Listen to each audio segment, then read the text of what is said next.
Good morning. Good morning and welcome to United Days. Good morning, those who are present, those who are online, those saints in our past who are present in the ether. The atmosphere is alive with all of the possibility among us. We are so blessed to be with you today to celebrate United's history, present, and future. That's what we do at United Days. We kind of combine them all together. And we're really super glad that you're here, and hope that you find today's workshops and celebrations and just the gathered community to uplift your soul and your spirit. And I'm just thrilled to be able to be here to welcome you. I'm T. Michael Rock. I'm the person with the most titles. They're not the most important titles, but just lots of them. We're just glad that you've gathered today, and just a big-hearted welcome. And I just want to thank the folks who planned the event today and all of the participants. Super want to acknowledge Rebecca Voelkel, the Reverend Doctor, who's gracing us with a preached word today, a prophetic word. Rebecca does so many things, but is one of the pastors at Lyndsey United Church of Christ and directs the Center for Sustainable Justice, among many, many other things. So thank you, Rebecca, and to Cindy Beth, who makes it all happen. She's going to shake her head no, but I know. And there's lots of others, but Cindy Beth corrals us all to do our work, guides us, encourages us, and knows us and loves on us. And thank you very much, Cindy Beth, for being who you are. And the whole team that puts that all together is staff and faculty and students and everybody else. So just a big thank you to all the folks that made that happen. So I'd like to turn it over to Dr. Gary Green, who will guide us in our land acknowledgement statement. Thank you, T. Michael. For tens of thousands of years, the Wahwetuwan and Sisetuwan bands of the Dakota, members of the Osheti-Shakoven, the people of the Seven Council Fires, cared for the land upon which United stands, and they still will care for land, water, and sky here. In 1851, these lands were stolen from them. We grieve deeply for the tremendous loss of lives and land they have endured at the hands of settlers and colonizers, many of whom justified their actions with their Christian faith. We stand in solidarity with the resilient survivors who keep their traditions alive and work ceaselessly for justice and thriving for the land and peoples of this place. We long for and look forward to the day when the lands are restored to their caretakers and all live again as kin, restored and connected, in balance with all beings and the sacred land, water, and sky. May our hearing of this acknowledgement kindle within us a recommitment to honor the past, act in the present, and create the future as seen by these, our neighbors and our hosts. One of my favorite ways to return to the land is to sing to her. Follow me, I'll guide us. Oh, mama, what a pretty day you have made. Oh, mama, what a pretty day. Oh, mama, what a pretty day you have made. Oh, mama, what a pretty day. Oh, mama, what a pretty day you have made. Oh, mama, what a pretty day. Oh, mama, what a pretty day you have made. Oh, mama, what a pretty day. The second part. We have come to sing a grateful praise to you. We have come to sing a grateful praise to you. We have come to sing a grateful praise to you.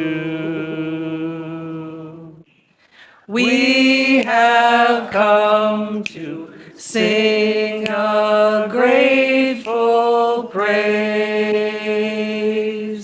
to you. First part. Oh, Mama, what a pretty day you have made. Oh, Mama, what a pretty day. Oh, Mama, what a pretty day you have made. Oh, Mama, what a pretty day. Second part. We have come to sing a grateful praise to you. We have come to sing a grateful praise to you. We have come to sing a grateful praise to you. We have come to sing a grateful praise to you. Back to one. Oh, Mama, what a pretty day you have made. Oh, Mama, what a pretty day.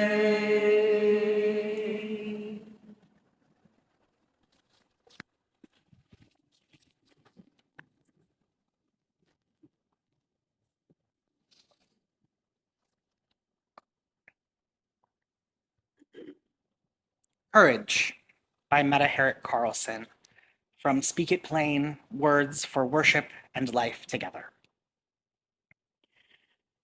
The world is filled with good reasons to hide, to turn away or inward, to preserve some distance and dignity. But the struggle remains, and justice beckons your attention to come alive and together for the here and now. The Spirit of God stirs, even in fear, so you might keep moving through thresholds with hearts wide open to heaven revealed in good courage. I will now offer two readings. The first is Forgetting by Dr. Joy Ladin. As it is printed in your bulletin, Group 1 will be this side on the north. Group 2 will be this side on the south. You will join me as I complete the scripture reading. Zion says, "The Lord has forsaken me. My Lord has forgotten me." Can a woman forget her baby or disown the child of her womb? Though she might forget, I could never forget you. You never remember anything, do you? How I formed you in your mother's womb, nursed you, bathed you, taught you to talk, led you to springs of water. I sang your name before you were born. I'm singing your name now. You're clueless as an infant. When I tell you to shout for joy, you hear a bicycle or a cat. Sometimes memories of me come back like children you forgot you had. A garden, a bride, an image of your mother. Your best friend, your brother, or a cop, or snow, or afternoon. The heavens shout, mountain become road, gardenias burst into song. Whose are these, you wonder? Then you forget and feel forgotten, like an infant who falls asleep at a mother's breast and wakes up hungry again. Your mother might forget you, child, but I never forget you. I've engraved your name on the palms of my hands. I show you trees. I lay you down in the grass. I shower you with examples of my love, sex and birds, librarians and life skills, emotions, sunlight, compassion. Nothing connects. Every dawn, every generation, I have to teach you again. This is water. This is darkness. This is a body fitting your description. That's a crush. These are bodily functions. This is an allergic reaction. This is your anger. This is mine. This is me, reminding you to eat. Turn off the stove. Take your medication. This is the realization that I am yours and you are mine. This is you forgetting. Our second reading comes from the Gospel of Mark, chapter 1, verses 29 through 39. As soon as they left the synagogue, they went with James and John to the home of Simon and Andrew. Simon's mother-in-law was in bed with a fever, and they immediately told Jesus about her. So he went to her, took her hand, and helped her up. The fever left her, and she began to wait on them. That evening after sunset, the people brought to Jesus all the sick and demon-possessed. The whole town gathered at the door, and Jesus healed many who had various diseases. He also drove out many demons, but he would not let the demons speak because they knew who he was. Very early in the morning, while it was still dark, Jesus got up, left the house, and went off to a solitary place where he prayed. Simon and his companions went to look for him, and when they found him, they exclaimed, "Everyone is looking for you." Jesus replied, "Let us go somewhere else, to the nearby villages, so I can preach there also. That is why I have come." So he traveled throughout Galilee, preaching in their synagogues and driving out demons.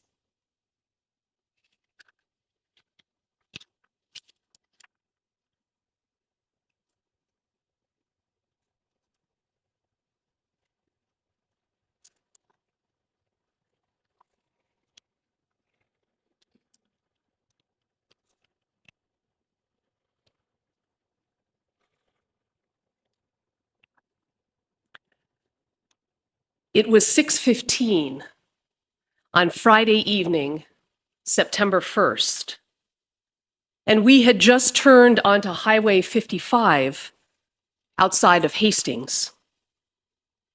We were caravanning with Teresa and Jim, my partner Maggie's brother and sister-in-law, and Teresa started honking and swerved to miss an oncoming car that was driving diagonally into our lane. We were going 55 miles an hour, and Maggie remembers me saying, "There isn't anywhere for me to go. We're going to get hit." I was conscious through the 45 minutes it took to cut off my back seat, the door, and the roof to get me out. And I distinctly remember two things: wondering if I was dying, and the hands that held me. As I've reflected on that life-changing 45 minutes and the 8 months of healing thus far, I return again and again to the deep sense of calm I felt the whole time. It was as if the answer to my wondering about dying was the hands that held me and treated me and began my healing journey. I now know that it was Dean and Julia's hands. It was Dean who literally had my back with both of his strong hands after they cut the back of my seat off. He held me for most of those 45 minutes, speaking calmly and explaining what was happening. And it was Julia who was able to reach over, calmly describing what she was doing, and place a tourniquet on both of my legs, which saved my life. As soon as they left the synagogue, they entered the house of Simon and Andrew with James and John. Now, Simon's mother-in-law was in bed with a fever, and they told him about her at once. He came and took her by the hand and lifted her up. Then the fever left her. This biblical story has me thinking and praying a lot about hands and healing, about Jesus's hands and our hands, Jesus's hands and our hands. Today's scripture comes at the very beginning of Mark's gospel, in which Mark is introducing us to Jesus and laying out what his ministry is to be. Our text shares the two primary foci, if you will, of his ministry: healing and exorcism.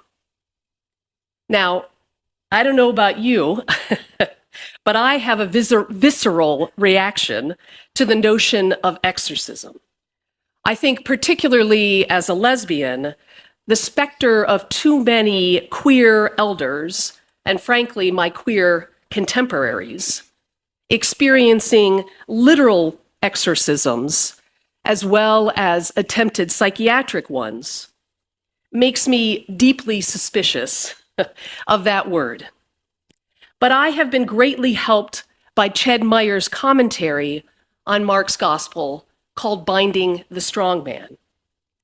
Myers encourages us to recognize a lot of symbolism in Mark's gospel.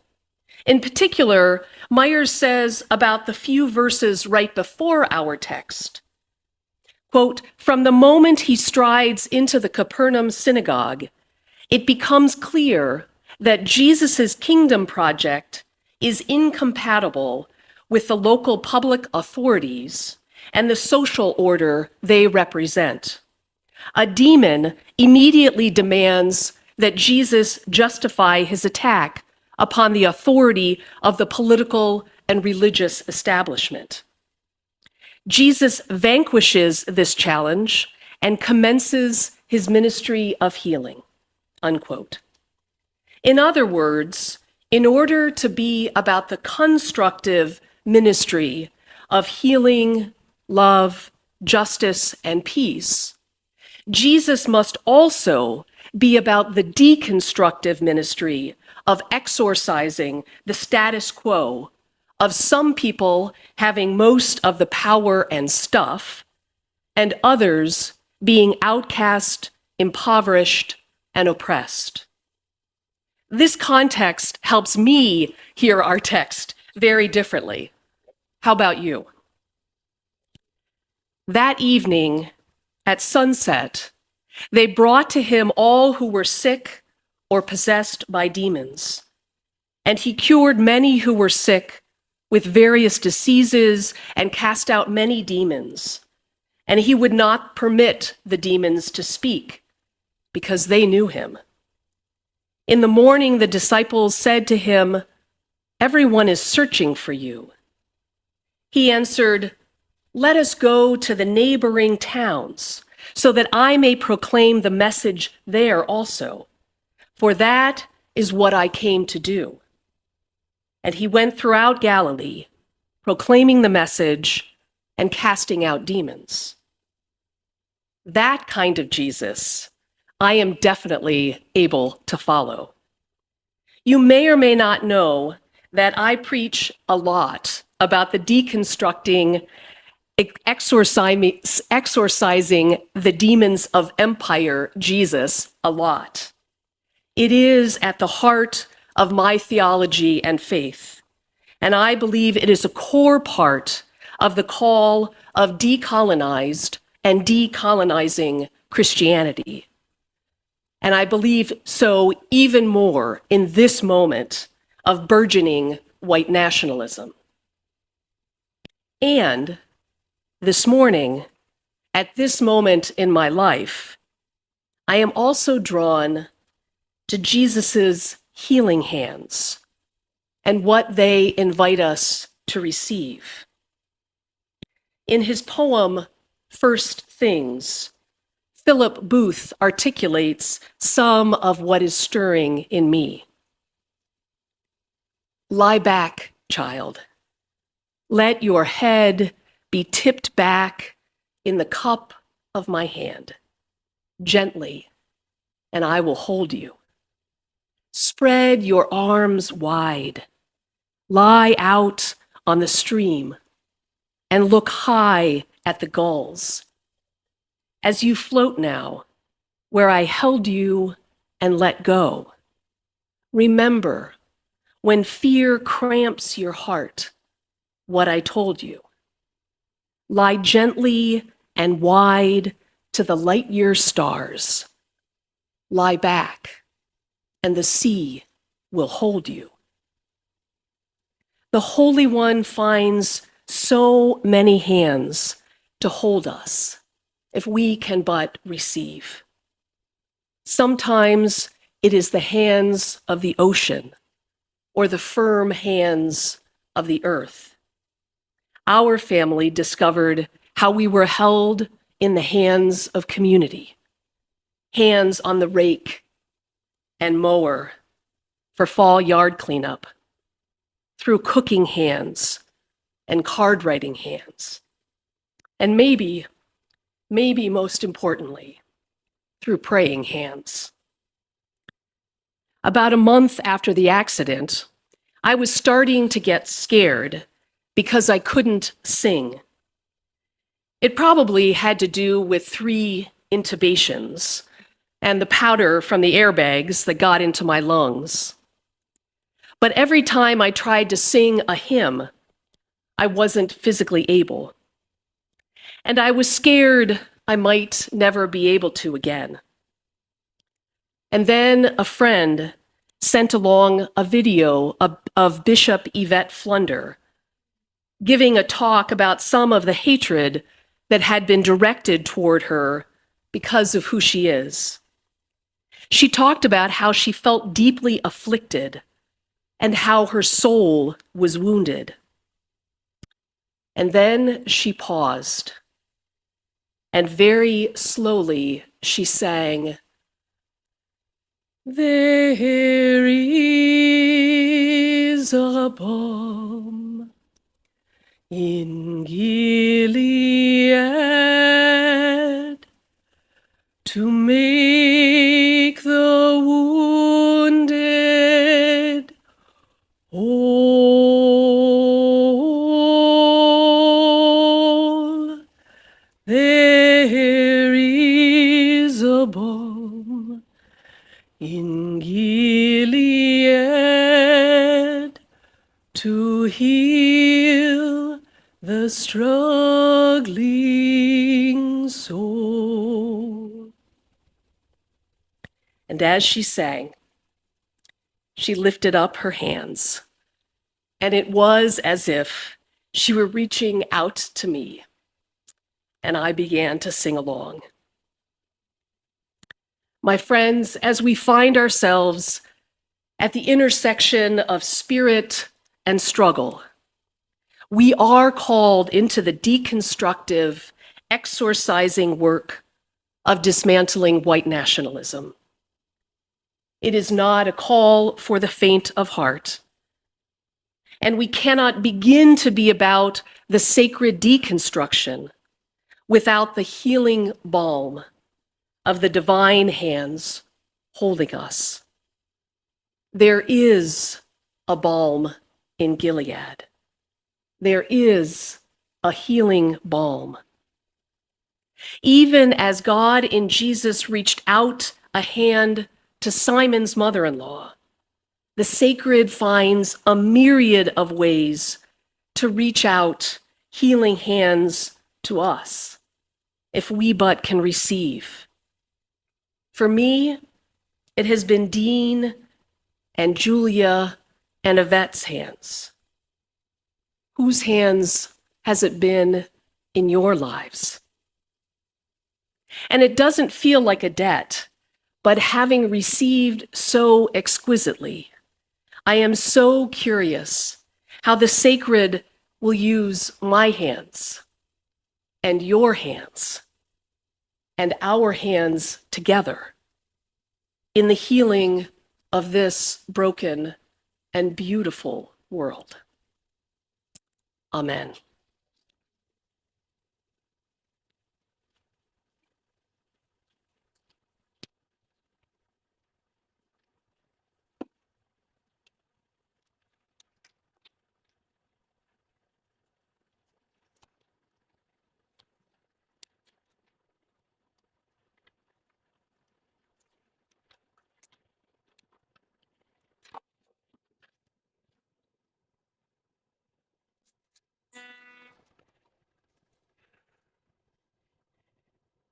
Thank you, Rebecca. Wow. Just a big reminder that we are connected in the work of our healing and the healing of our world, that we don't do that alone, but we do it in community with each other. And so, in community with each other, boy, that's loud.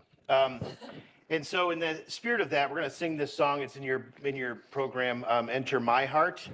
And let's change that pronoun to our, so we can kind of do a little pluralist kind of experience and try to think of all of our hands healing each other and what's happening here in the spirit as the spirit moves.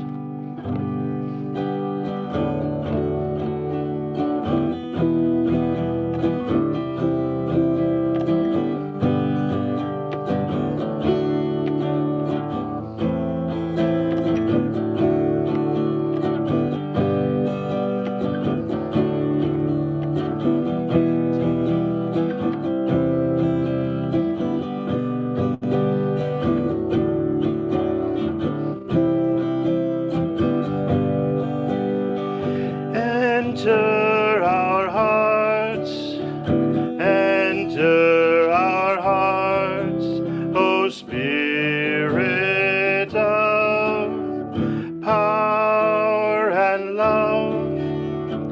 May we proclaim your holy name, O Spirit, enter our hearts.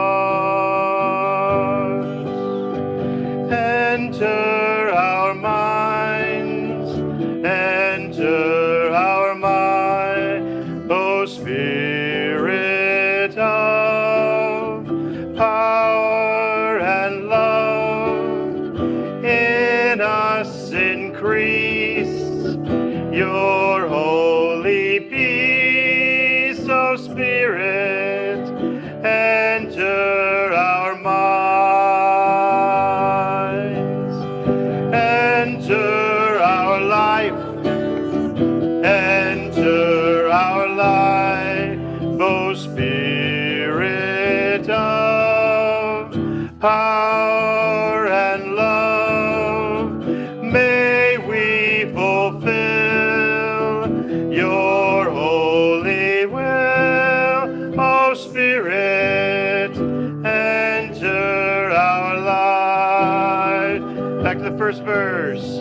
Enter our hearts, enter our hearts, O Spirit of power and love. In us acclaim your holy name, O Spirit, enter our heart. And I'm going to play softly, and we're going to invite Molly up to read the necrology, and we can just kind of hum along.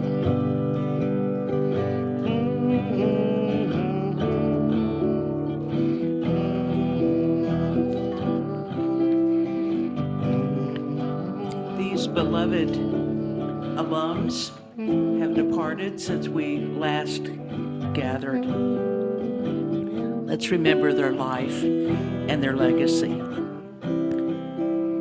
Glenn Bender, 1963. Gregory H. Garman, class of 87. John E. Mackey, 71. Alan S. McAllister, 77. Norma K. Mossman, 1982. Louise M. Party, 2016.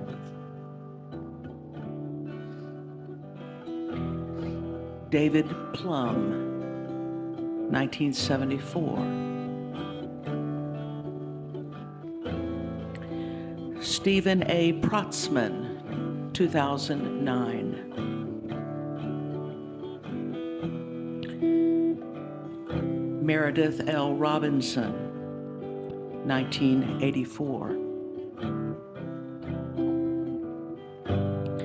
Gerald W. Schrankler, 1957. Robin R. Scheel, 1983.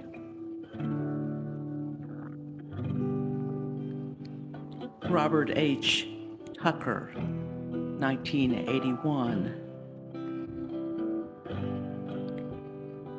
And Mary D. Vincent, 1991. We remember them with gratitude.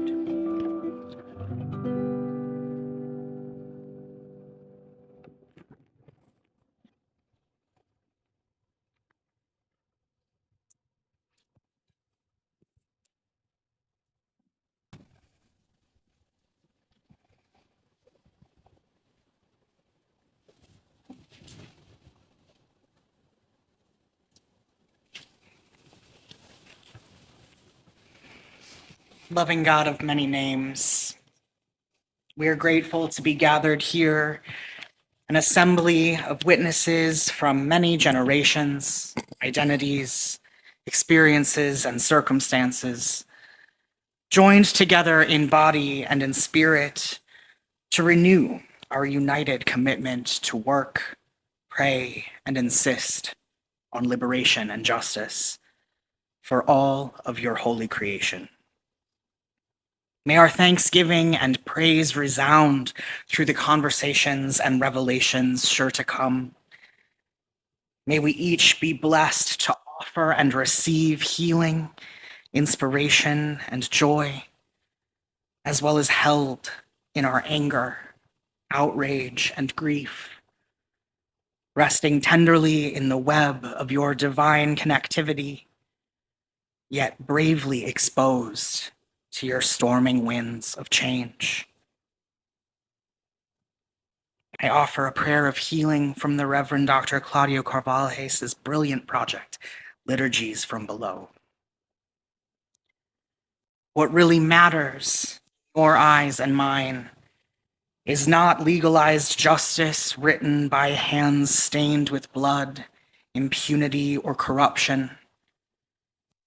What really matters in your eyes and mine is not the justice dictated by men in suits and ties, with egos inflamed by pride, who gather to church to atone for their sins every Sunday.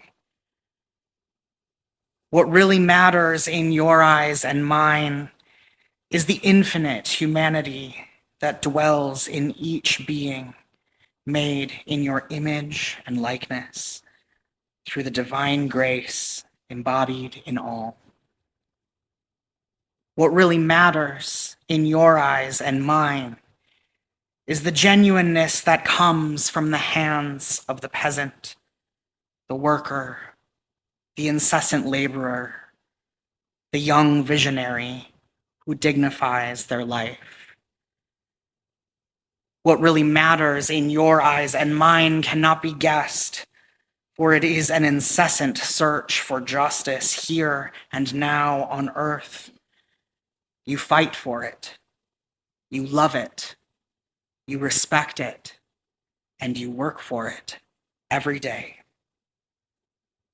What really matters in your eyes and mine is found in the complicity of the gaze between my beloved and me. Reverend Dr. Carvalhes writes elegantly about prayer as an act of solidarity, and in that to pray is always to pray with. I call upon you, the beloved gathered here, to name out loud or in the silence of your hearts with whom we shall pray this day.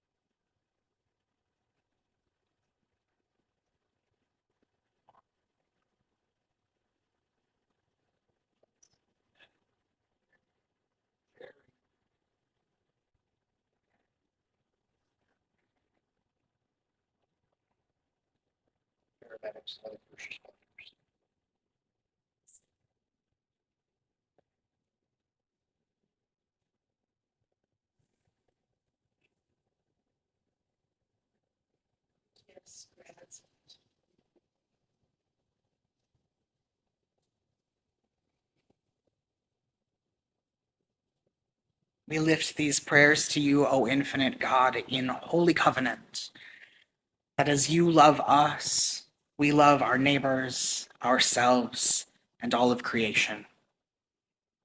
May we remain steadfast and faithful in this promise. May our works of love be colored by your spirit of justice. And may we always seek you in the communion between ourselves and our beloveds. May it be so. Amen.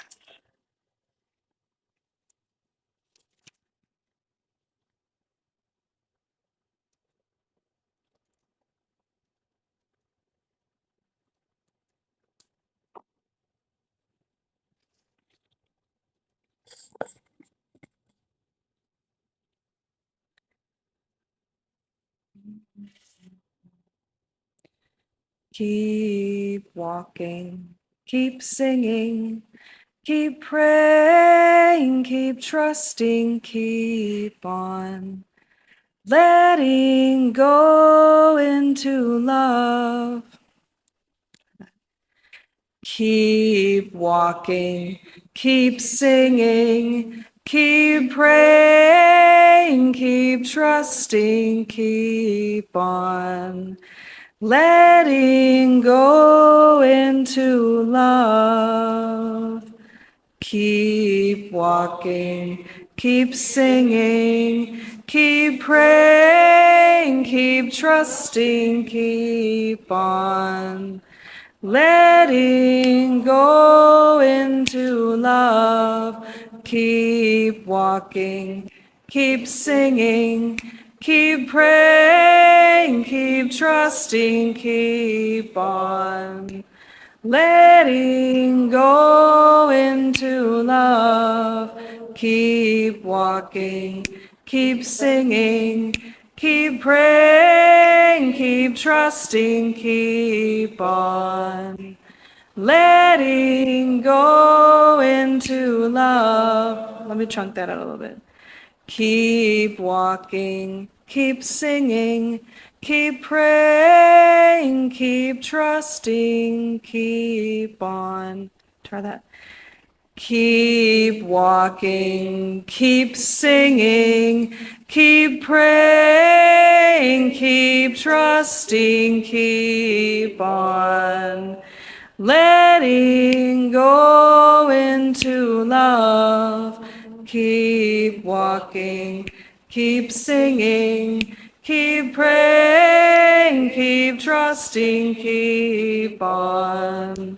Letting go into love. Keep walking, keep singing, keep praying, keep trusting, keep on. Letting go into love. Can you keep doing? Keep walking, keep singing, keep praying, keep trusting, keep on. Letting go into love.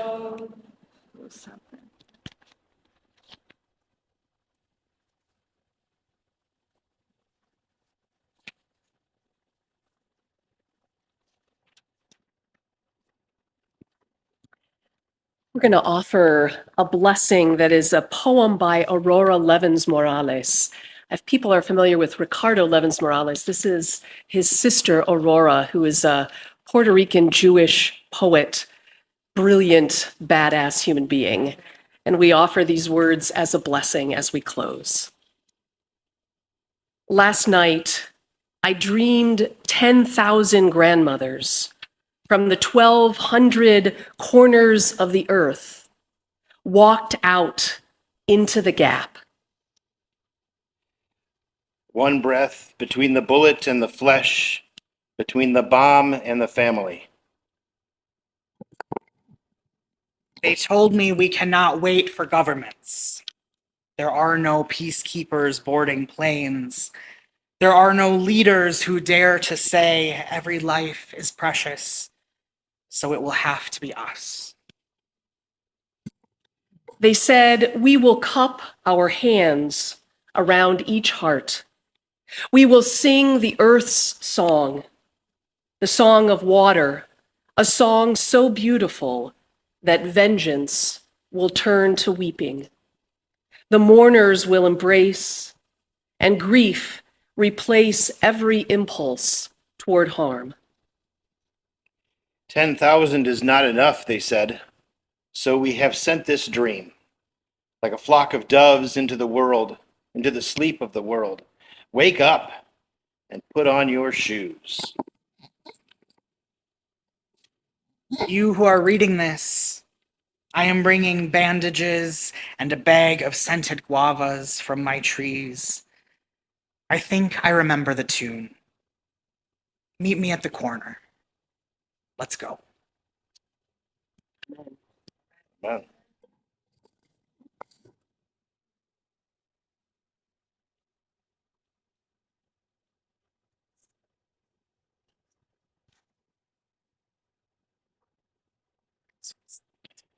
And the rest of United Days awaits.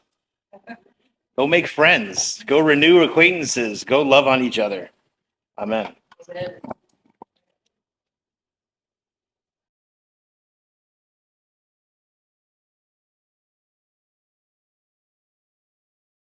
We're so glad that all of you are here today. My name is Molly Marshall, and I am in my 4th year as president here, which doesn't seem possible, and it's with great gratitude to serve in this time.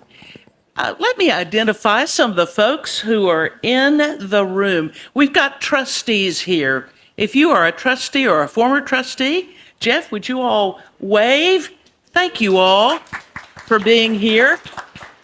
We have a former dean in the room, Dr. Steckel, yes, always. And a former president in the room, Dr. Yates.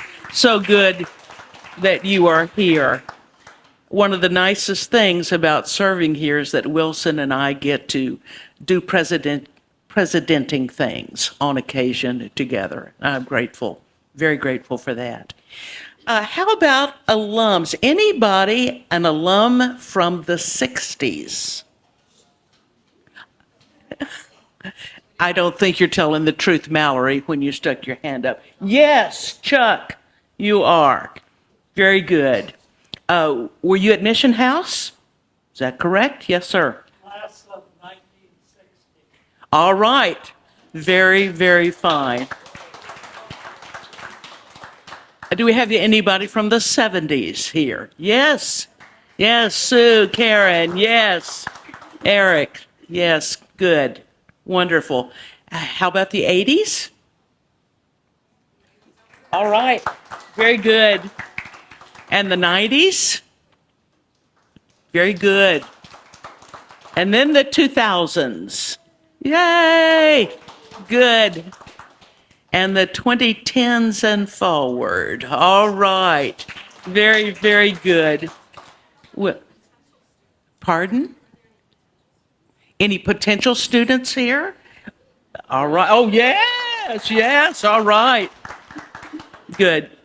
Well, we're glad that you have gathered today. How about faculty? Will you all wave this direction? Thank you all for being here. And since we had commencement just about a week and a half ago, Dr. Hillary Vomstad has become Dr. Hillary Vomstad. Would you stand? Yes. She did her oral defense the day after commencement. She will never have to go to purgatory. I mean, she has done her time. I mean, a pretty amazing feat, Hillary, and we're really, really proud of you. Let me call on Dr. Justin Sabiatanis, who will introduce our lecturer, and again, welcome to all of you.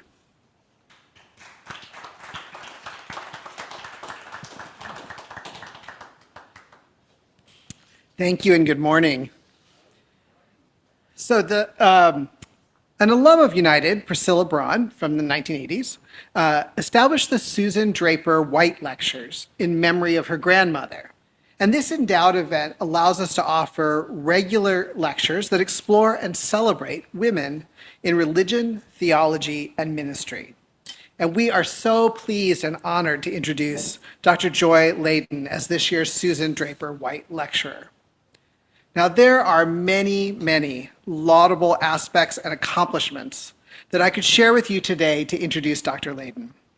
She has published numerous volumes of poetry and other writings, including making both early and continuing meaningful contributions to the study of transgender theology and biblical interpretation. She has degrees from Sarah Lawrence College, an MFA in creative writing from the University of Massachusetts Amherst, and a PhD in American literature from Princeton. She's a well-known and respected speaker and teacher. But let me tell you, though, two things that I particularly admire about our speaker. First, she writes about God in ways that I absolutely love in her books and in her stories. God has a personality. God can be pesky, or absent, or present, and meaningful or challenging. She and God banter and wrestle. They are companions. She charts in her writings her continually emerging knowledge of who God is and who we are in relation to the divine. And this inspires my own ongoing exploration of the holy when I read her. Second, Joy embodies both gentleness and strength. I heard her speak last year at another seminary. And in the Q&A portion, she was asked how she handled being with those who oppose transgender rights and how we could avoid being hurt in those interactions. And she answered, I'm sure I'm not quoting her completely correctly, but she answered something like, her desire for our community was that we would be strong enough within ourselves that we could engage those opponents and remain steadfast in our knowledge of who we are. That she longed for us to be strong in those ways. And this is what our sacred texts teach me when they talk to us about how we are called to love our neighbors as ourselves. And so that strength and that gentleness, that willingness to encounter difference is something I deeply admire about her. So I hope that you will join me and that you will be blessed as we welcome Dr. Joy Ladin.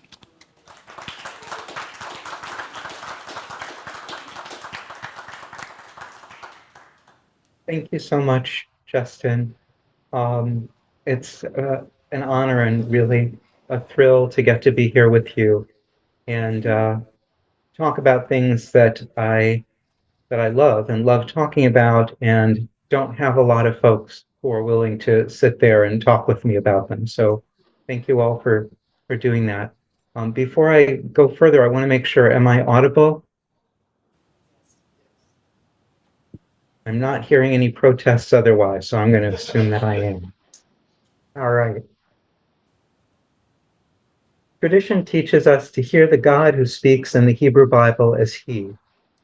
He socializes with patriarchs and matriarchs, soliloquizes in visions, thunders from mountaintops, whispers in a still small voice, commands and comforts, blesses and brags, rages and forgives, and, in the opening of Genesis, talks light into emerging from watery darkness.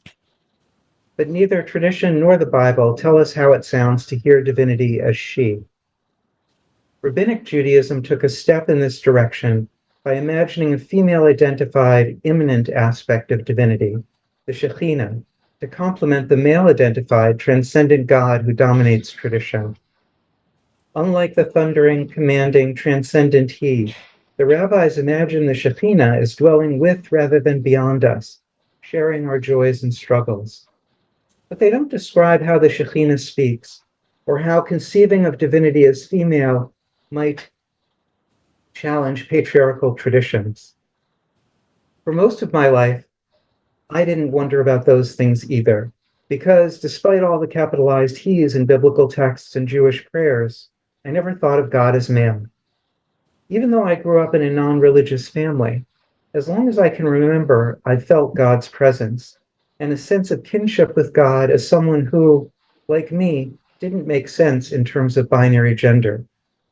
I didn't make sense because, though I was born and raised male, I always identified as female, while God, bodiless and faceless, everywhere and nowhere, made no sense in human terms at all. Though I was a chronically suicidal child whose life depended on hiding who I was, and God was the creator of heaven and earth, to me it seemed we shared a similar social predicament. Our inability to fit the terms human beings use to identify one another made us both invisible and incomprehensible to those we loved, shipwrecked in sight of a human world to which we could never truly belong. I never thought of God as transcendent any more than I thought of God as male. To me, God was just there. And because I grew up in a non-religious family, no one taught me to think of God in any other way. The closest I came to theological instruction was reading Martin Buber's Tales of the Hasidim, a collection of stories about 18th and 19th century wonder-working rabbis who pioneered a mystical, experiential form of Judaism called Hasidism. Those stories were set in a world I'd never known, among Jews whose lives and practices were foreign to me, but I kept rereading them because in their world, unlike mine, God mattered.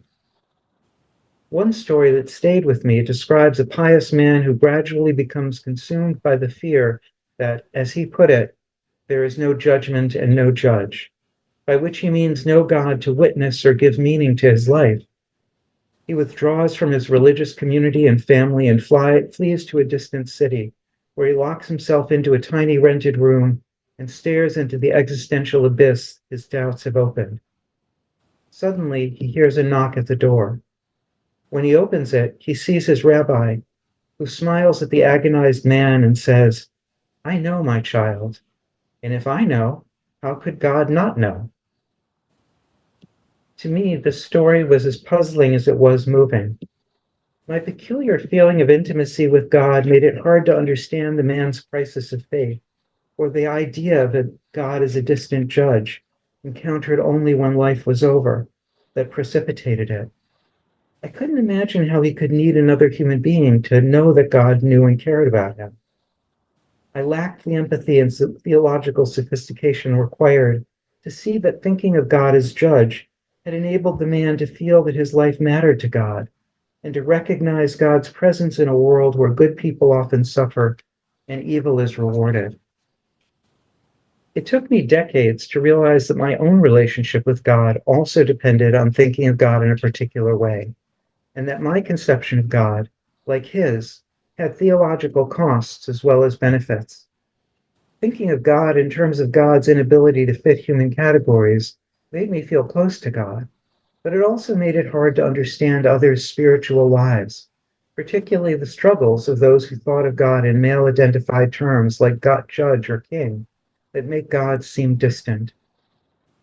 The fictional man's conception of divinity as transcendent judge gave him a sense that God cared about his life, but it also made God seem impersonal. Judges, after all, aren't supposed to have relationships with those they judge. And in a world where good people often suffer and evil is rewarded, hard to recognize at all. It wasn't until I started talking publicly about my lifelong struggle with gender identity that I thought about the relationship with God that had enabled me to survive it. Was my sense of God's presence idiosyncratic, an outgrowth of my particular circumstances? Or was it something which, as I had long assumed, anyone could experience if they paid attention? Over the years, those reflections grew into a book of trans theology, The Soul of the Stranger, reading God and Torah from a transgender perspective, that offers my relationship with God as an example of how our awareness that we don't completely fit gender or other categories that others use to identify us can help us think about and relate to God. This theology suggests a way out of the kind of problem that bedevils the man in Buber's story. Instead of thinking of God as a transcendent figure who has nothing in common with humanity, we can empathize with God as someone who, like us, can never fully fit human categories, and so, like us, can never be fully understood by those we dwell among and love. From this perspective, what makes us feel different and distant from human beings can help us feel close to God, who knows such feelings well. The book uses this way of thinking about God to make sense of the Bible's portrayals of how hard it is for God and human beings to understand and relate to one another, and to suggest how the experiences of trans and non-binary people can help illuminate religious texts and traditions. I also hoped thinking of God as a stranger in the human world would help others feel connected with God by turning the sense of difference that makes it hard to relate to God into something God and we have in common. But in retrospect, I doubt that this conception of divinity would have helped most readers or the man in the story. Locating our relationships with God outside human categories cuts us off from the many ways that, as tradition shows, human roles like judge or father can help us relate to God. And though it's theologically important to remember that we can't understand God in human terms, if all we focus on is God's incomprehensibility, it can be hard to relate to God at all. I didn't recognize this problem when I finished the book, but I did notice what for me was a new sense of spiritual loneliness. I still felt God's presence, but focusing on my inability to understand that presence made it hard to feel close to or cared about by God. Even though God was still there, God felt like a stranger to me, and I felt like a stranger to God. This was my first taste of the kind of crisis the man in the story experiences. The first time my conception of divinity had made it harder to feel connected to God.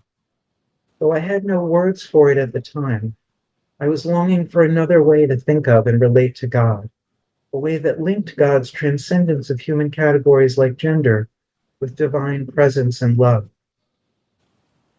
Despite the biblical Israelites' difficulties in relating to God, they have no trouble simultaneously experiencing God as a transcendent, utterly incomprehensible being, and is intimately involved in their lives. In fact, I think they experience that as a sort of curse at certain times. The God who demonstrates transcendence of nature and human history by scourging the Egyptians with plagues and transforming enslaved Hebrews into a free people is the God who speaks to every Israelite directly at Sinai and delivers 10 commandments meant to shape their daily lives.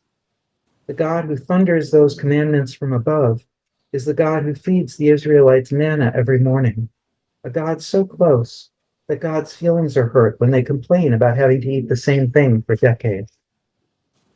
All the Israelites had to do to experience God as simultaneously transcendent and immanent, both incomprehensibly beyond and intimately involved with their lives, was to look toward the Mishkan, the tabernacle they constructed according to God's detailed instructions, and see the divine cloud that rested on it by day and the fire that rested on it by night.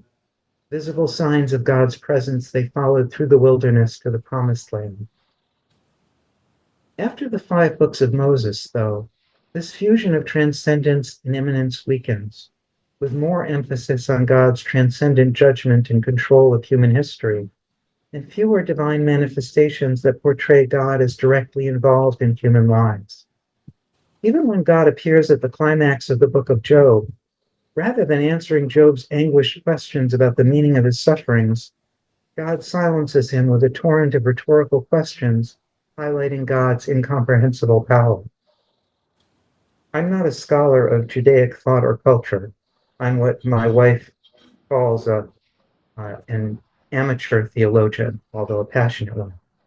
But it's clear that in post-biblical times, the trend toward thinking of God as transcendent continued and became linked with thinking of God as male.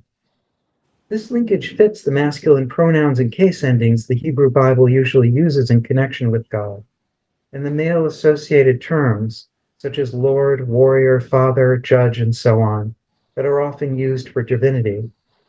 But the Bible also occasionally uses female verb forms for God, and it includes many non-masculine forms of divinity, from ungendered and inhuman metaphors like rock to explicitly female images, such as Isaiah's description of God crying out like a woman in childbirth.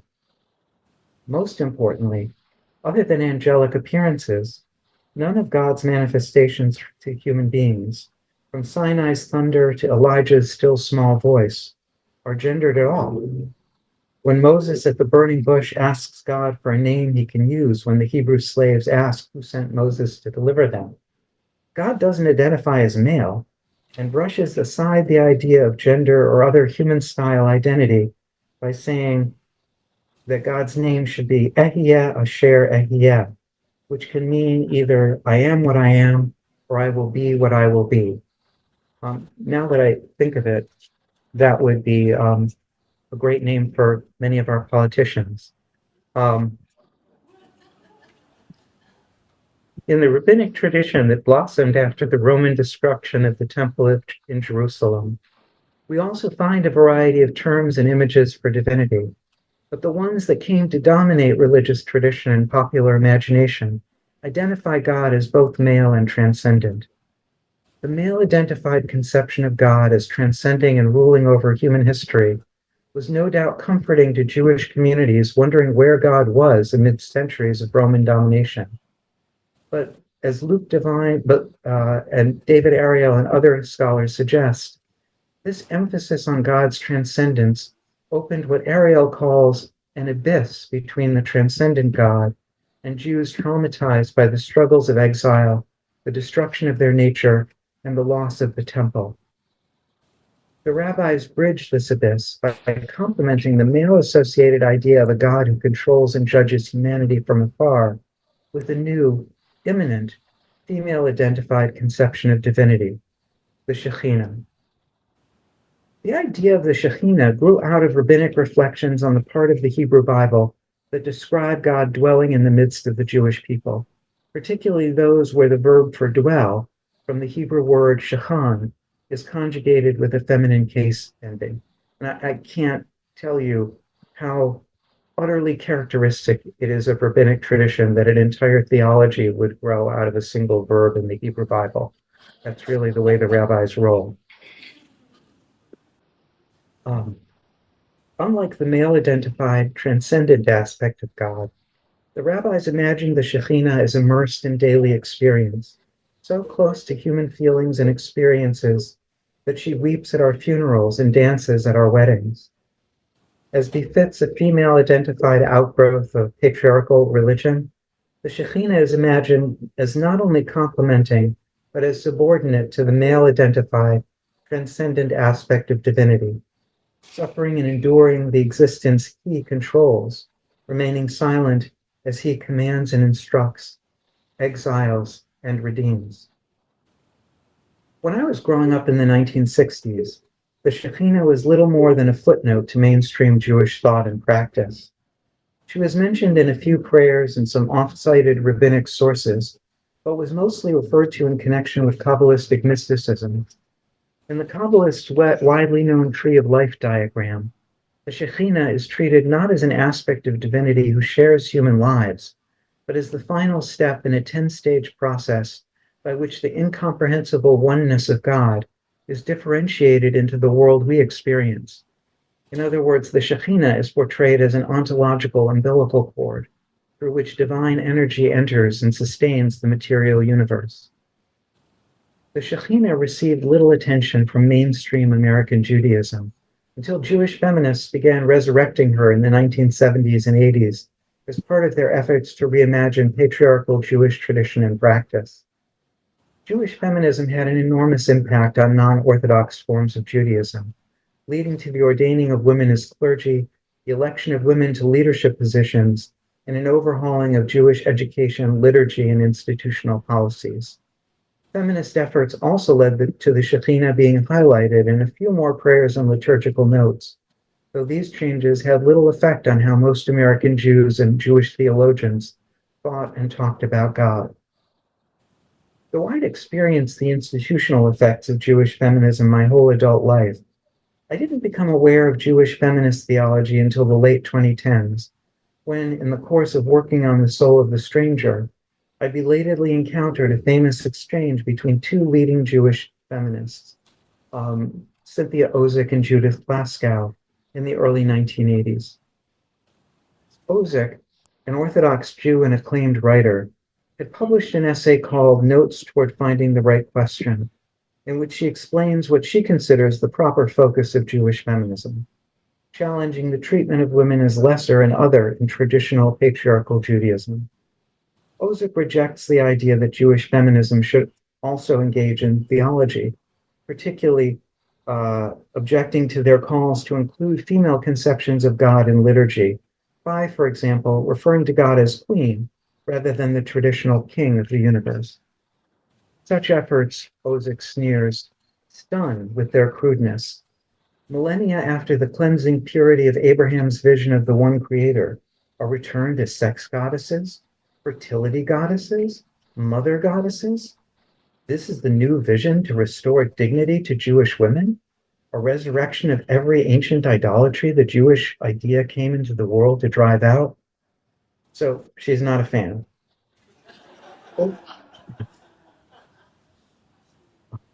Ozick is less contemptuous, but just as dismissive of feminist efforts to resurrect Jewish tradition's native female conception of God, the bodiless, imageless Shekhinah, who was rabbinically designed to fit Judaism's monotheistic principles. While Ozick agrees with feminists that it is as foolish to refer to God, the creator of the universe, as he, to her, it's equally foolish to refer to the creator of the universe as she. On those grounds, she not only rejects efforts to highlight the Shekhinah and other images of God grounded in women's lives, roles, and prayers, and experiences in prayers and Jewish teachings, she rejects the very idea of Jewish feminist theology. Not surprising, Plaskow, a groundbreaking feminist theologian, disagrees in a rebuttal called The Right Question is Theological, and both of these are wonderful essays, and I can't recommend them highly enough. Plaskow sees Ozick as representing a mainstream Jewish feminism that Plaskow characterizes as a civil rights movement rather than a movement for women's liberation. Plaskow shares Ozick's civil rights concerns about the image and status of Jewish women in religious and communal life. But for Plaskow, women's liberation also requires the theological overhaul of patriarchal traditions that reflect and reinforce male supremacy with masculine language for and images of God. Citing Clifford Geertz's argument that religious symbols are simultaneously models of a community's sense of ultimate reality and models for human behavior and social order, Glasgow argues that male God language also functions as model of and model for, both telling us about God's nature and justifying a human community that reserves power and authority to men. From Glasgow's perspective, every capitalized he and reference to God as Father, King, and so on reinforces the marginalization of women that Ozick decries and implies that women's lives are irrelevant to understanding or relating to God. But for Glasgow, women's liberation requires more than the equal gender representation in liturgical language. It requires a theological revolution of the very sort that, for Ozick, betrays the monotheistic nature of Judaism. The goddess, Glasgow insists, must be acknowledged as part of God, for the God who does not include her is an idol made in man's image, a God over and against a female other, rather than the creator of both maleness and femaleness. For Glasgow, embracing the goddess as part of God, conceiving of divinity as she as well as he, isn't betraying monotheism. It's saving monotheism from the idolatry built into patriarchal traditions, insistence on representing God as male. By the time I read this interchange, the argument seemed largely settled. Mainstream non-Orthodox forms of Judaism more or less reflected Ozick's civil rights approach to feminism, though more radical feminists such as Rabbi Jill Hammer continued to develop and encourage Judaism to include the sort of female-centered theology, liturgy, and ritual Glasgow calls for. I saw no need to take sides in my trans-theological work. Ozick's argument clarified the resonance I saw between trans and non-binary experiences of not fitting gender categories and God's inability to fit any human categories. Glasgow's argument explains the theological value of expanding our conception of God by including the experiences of trans and non-binary people who, like women, have traditionally been treated as other when they've been noticed at all. But in reading Ozick and Glasgow in relation to trans theology, I left behind what they were actually arguing about, what it means to reimagine religious tradition in ways that put women's lives at the center, where men's lives have long been.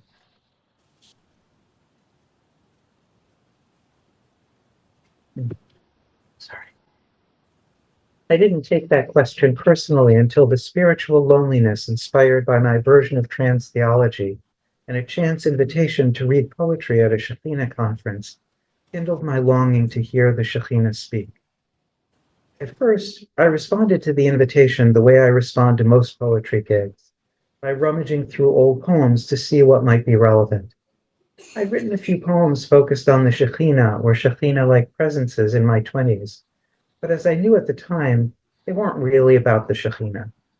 They used the Shekhinah as a veiled metaphor for the female gender identification I didn't dare directly express in poetry or life, for the sense of being female which, like the traditional conception of the Shekhinah, was always there, but invisible, silent, sharing but powerless to transform my miserable male existence. Since life as a man was long behind me when I got that invitation, those poems didn't interest me. What sparked my imagination was the idea of writing about the Shekhinah not as a metaphor, but as a living, speaking divine presence. I didn't think of this as a theological effort. I just wanted to see what would happen if I tried to do what millennia of Jewish tradition hadn't. Imagine the Shekhinah speaking. I'd always wanted to play God. Yes, guilty confession. And really, I thought I was well qualified after I got the PhD. The words of my fictional Shekhinah poured out of me into poems that, as far as I could tell, pleased the conference audience almost as much as they pleased me. But when I returned to these poems after completing The Soul of the Stranger, I realized, to my horror, that they constituted the poetic equivalent of idolatry, reducing divinity to a self-serving reflection of my own ideas and desires. I decided to abandon the project, but when I tried, I felt bereft, not of those poems, but of the presence they pretended to give voice to. Suddenly, my spiritual loneliness crystallized into longing to hear the actual Shekhinah speak, not as a poetic persona, but as divinity living in and through every human being. I didn't have a spiritual gift or practice that could enable me to tune into the Shekhinah's voice. So I decided to follow the example of the biblical prophets, probably always a good idea, and try to write poetry through which the Shekhinah, rather than I, would speak. But the prophets were channeling a divine voice that came to them involuntarily. Unlike me, they didn't have to wonder how that voice should sound or what it would say.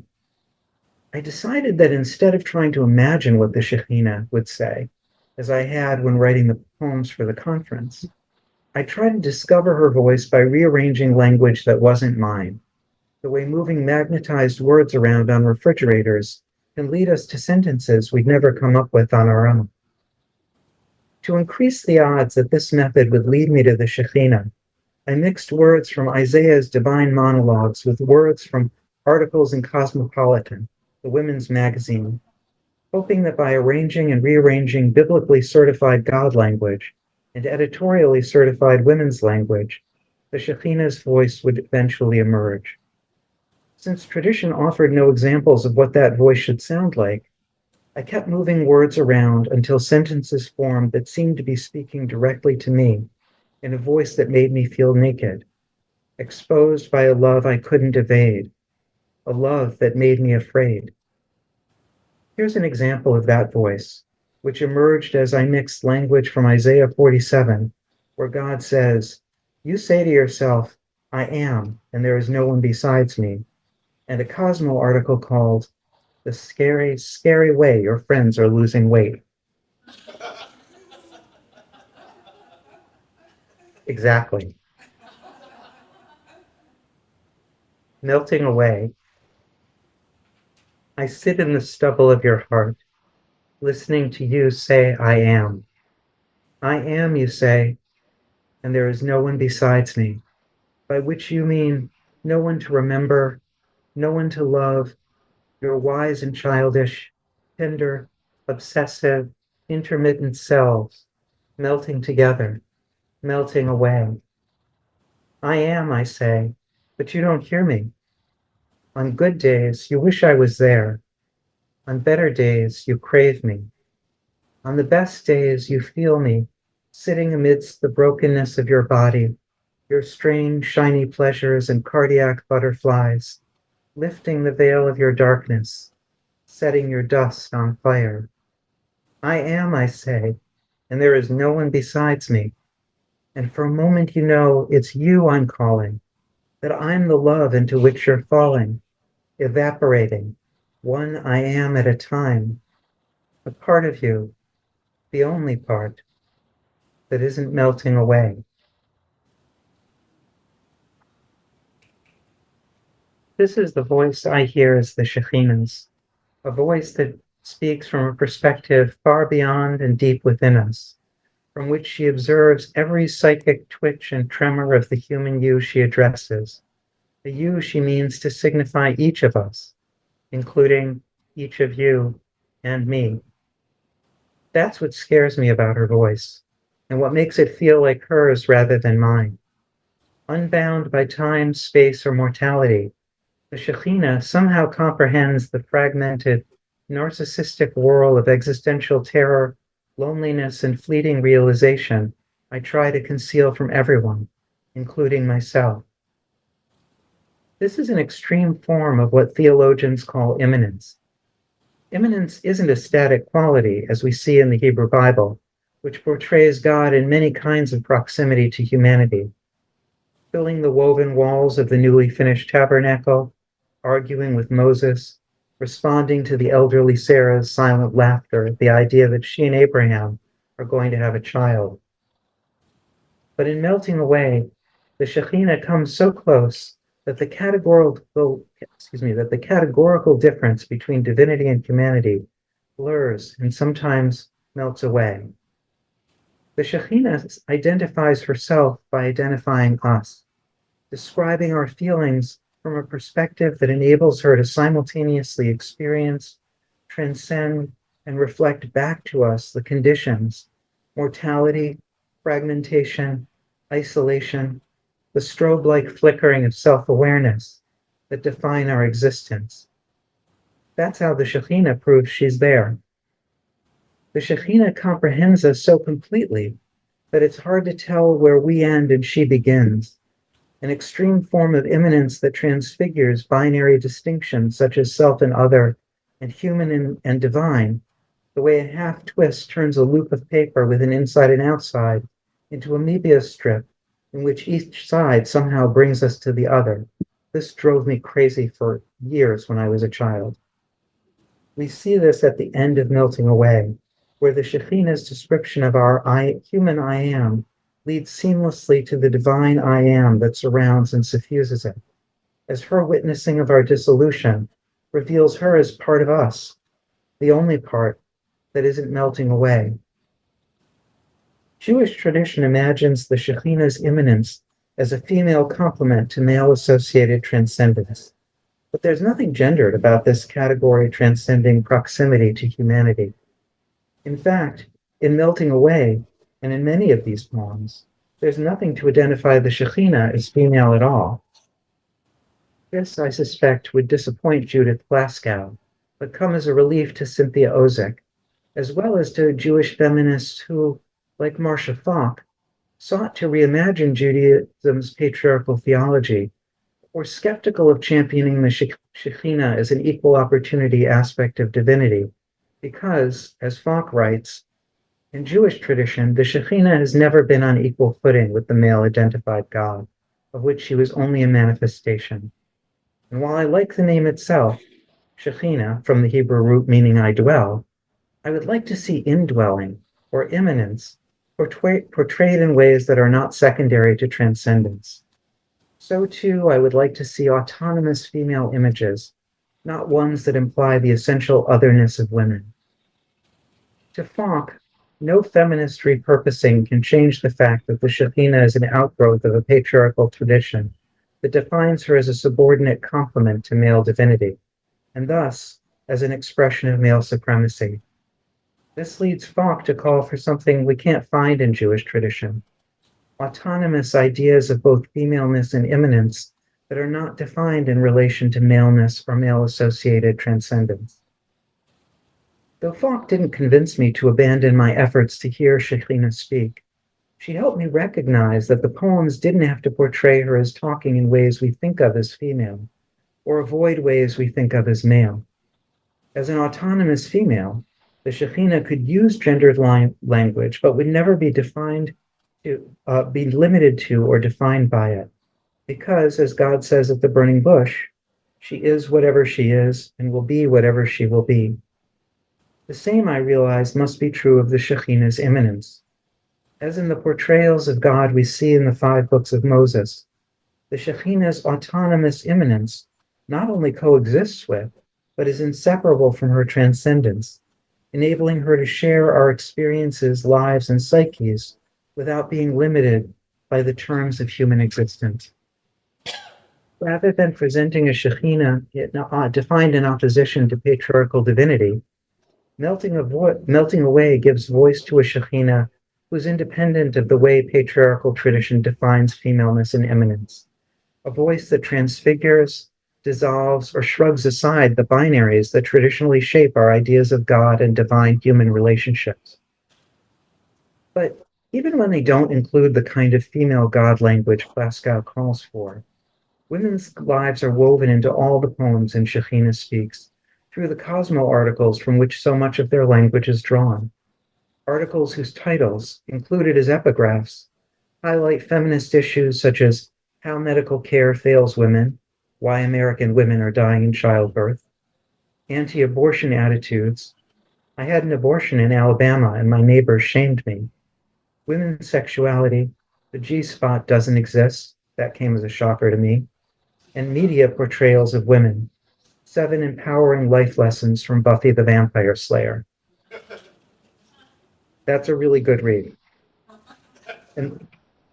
And though she doesn't do so for explicitly feminist purposes, in a number of poems, such as the one I'm about to read, the Shekhinah does use female God language, speaking of herself and her relation to the human you in ways that reflect women's lives and treat them as sources of revelation.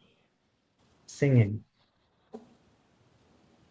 Before you were a fetus, before you were an egg, you were a song I was already singing, a promise I'd already kept. I stretch out your curtains, strengthen your pegs, make room inside you for the world I created you to share. You are my embryo, and I am your womb. You're my labor pains, and I'm the mother pushing you to cry, to talk, to stand for something, to stop being scared of the joy rising like waters in the days of Noah, flooding your foundations, crowning your head, answering every question I created you to ask. Why you feel incomplete, like a tiara without a pageant. Why you mistake affliction for love, and love, my love, for affliction. Why you just start crying when for a moment you hear me singing the secret you forget you're keeping. You are the child of a queen.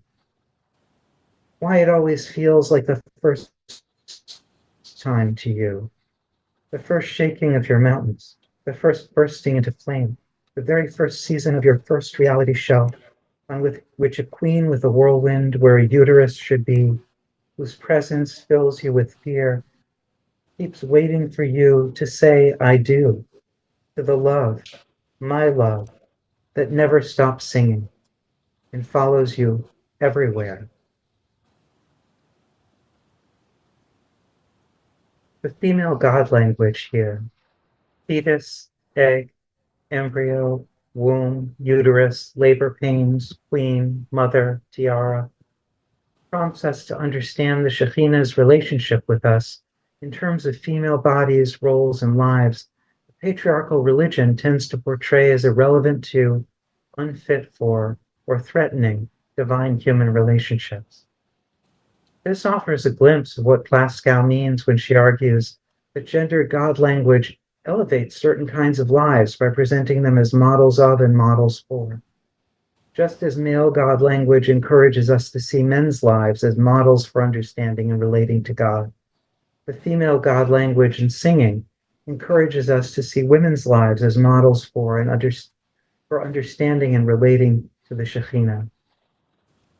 The Shekhinah uses terms from women's lives autonomously, without regard to ideas of femininity or masculinity, applying them to humans of every gender.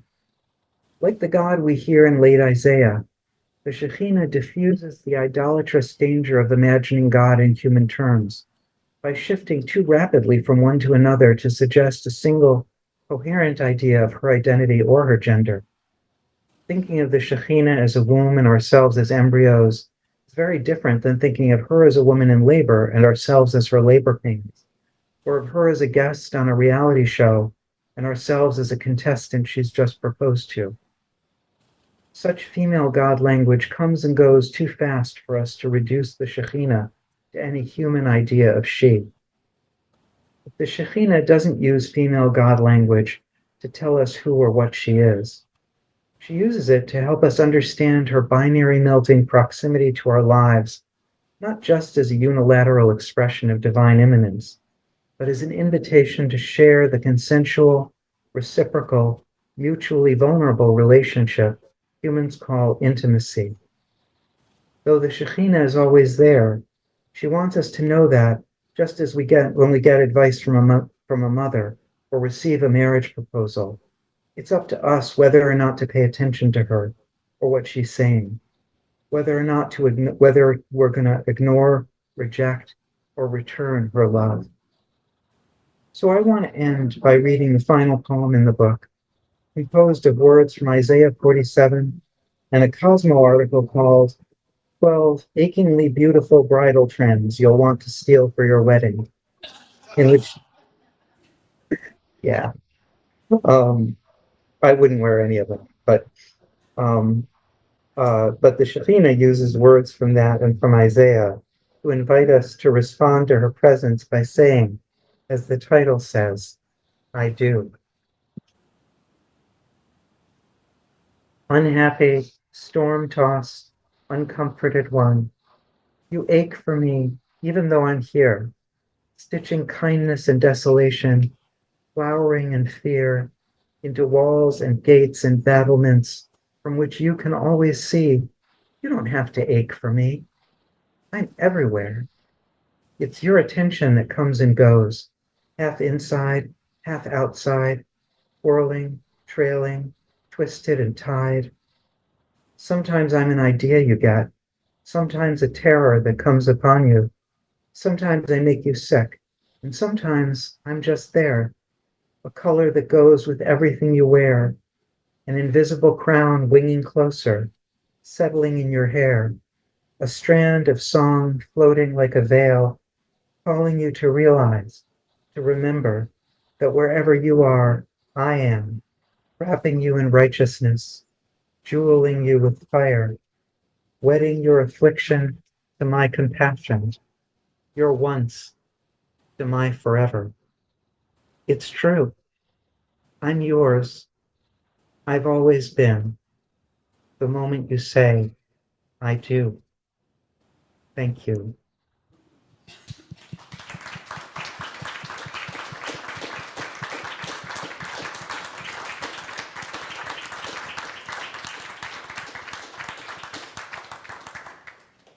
And I think we have time for a few questions. If anyone would like to ask a question, Stella has a microphone there that we can pass around. And folks online, you could put something in the chat and let us know you have a question.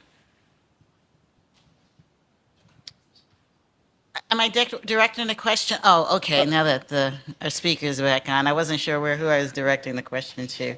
I thought, Dr. Ladin, this was really quite creative, especially given you have a creative writing degree.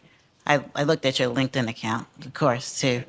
But I was struck by, I think you used the word voiceless, but I was struck by where are the voices of the biblically dispossessed, the foreigner, the widow, the orphan?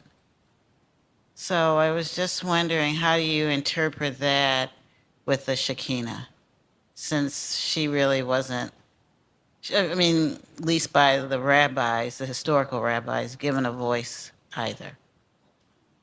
Well, that's a great question. But actually, I just want to say, I think that the biblical passages that command us to, and say that God cares a lot about whether we pay attention to the voices of the widow, the orphan, the stranger, the dispossessed in one way or another, that those passages mean it's always a question that we should be asking ourselves and our institutional structures and our power structures and our religious traditions, right? By definition, those voices are voices that are hard to hear and voices that are often excluded and overlooked. And I think that it's striking that in those biblical commandments, we don't hear the voices of those people. Occasionally we hear them in biblical text, but it's pretty occasional. The rabbis are extremely concerned with those aspects of Jewish tradition, because for them, a lot of God's holiness, or a lot of human beings' ability to participate in God's holiness, reflect God's holiness, fulfill the purposes of being human, consists in our relationships with other human beings, both individually, like we're not supposed to treat one another badly, love your fellow as yourself, as in the Torah portion that we read this week, but also the communal relationships that those biblical verses are pointing out. They're pointing to what we would now call institutionalized marginalization, discrimination, and oppression. So they do talk about that.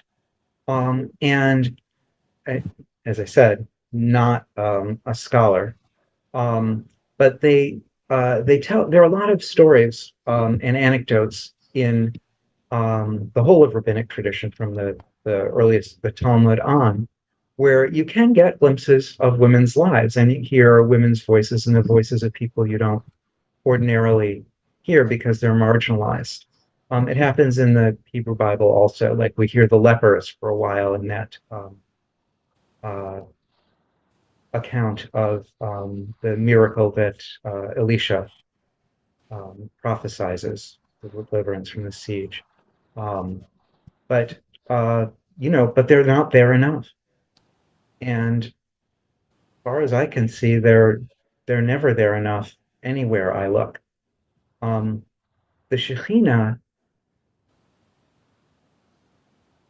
would say, if you ask this question of the Shekhinah who is speaking in these poems, she's not giving voice to those voices either. But she would say she is dwelling with those lives. She is listening to those voices, but also sharing what they have to express, understanding what they have to express, making sure that they aren't alone in their struggles and sufferings. And she would want those of us who aren't in those positions to remember that, she is dwelling, God is dwelling in and with all of those people. So when we marginalize human beings, when we institutionally oppress them, we're doing that to God. Not metaphorically, but she would say literally, like she is stuck with living through what we live through. And some of being human, it sucks. It's going to suck, right? She signed up for this. I didn't sign up to live through everybody, individual human sufferings. But I think paying attention to the Shekhinah means wanting to reduce the amount of her suffering by reducing the amount of other people's suffering. Like even if we don't care about people who are marginalized because they're marginalized, we don't see them very much, we don't hear them very much, because we're in a better situation. If we care about God, we should want God not to suffer what they're suffering. And, the best way to relieve other people's sufferings is to listen to them, to invite them to speak, to give them a platform, to make their voices central instead of marginal.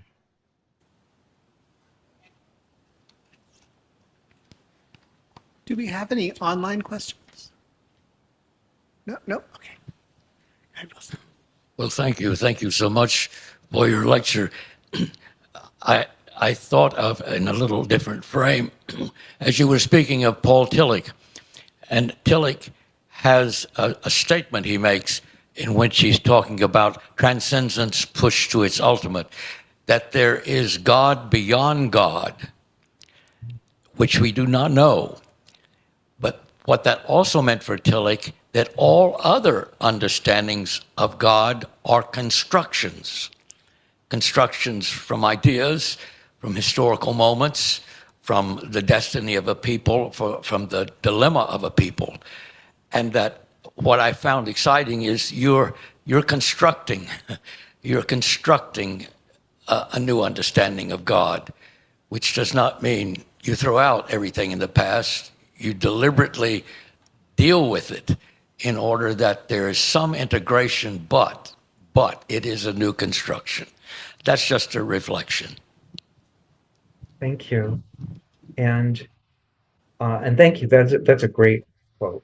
A God beyond God is a wonderful way to think about it. If you look at that Kabbalistic diagram, the tree of life, you see all of these different attributes or aspects of God. They're named. The bottom one is the Shekhinah, the top one is Keter, which means crown.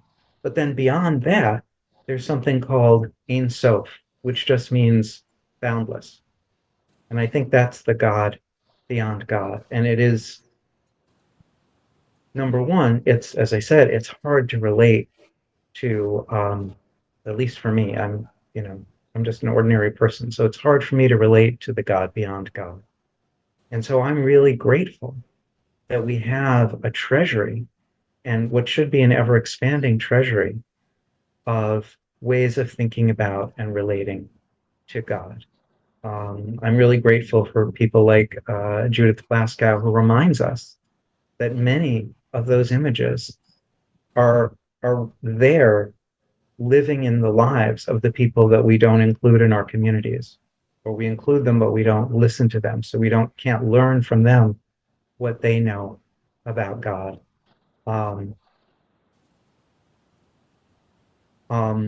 But also, I feel like it's important to remember that we have agency in this, because God doesn't decide how we relate to God. And in the Hebrew Bible, at least, this is an endless source of frustration to God. God really would like to just, let's get our relationship settled. Every now and then my wife and I have what we call relationship talks, where and she hates relationship talks. So her agenda is, let's just resolve every issue in our relationship right now so that we can go back to not talking about our relationship. One of the first questions she asked me was, because of the whole lesbian thing, she said, "Are you one of these people who wants to process all the time?" That would have been a deal breaker for her. God doesn't want to process all the time with us either. So in the Hebrew Bible, God keeps trying to say, okay, this is the way it's going to be. This is the way you relate to me, and I'll show up in these kinds of ways. And you do this, and it never really works. So I think God makes another decision, which is to let human beings choose from among a wide variety of images and conceptions of divinity, each of which helps us get close to God in different ways. None of which, as Paul Tillich reminds us, mean getting close to all of God, which I think is, that's the face we can't see, as God tells even Moses, right? We can't see that and live. We can't see that and be human, but we can relate to parts of God as long as we remember that they're parts. So God is there, ready to be related to, as long as we take the action of saying, I do, and entering into one of the many, many relationships with God that are possible, or the relationships that we know are possible, or the relationships with God that are there for us to create and discover.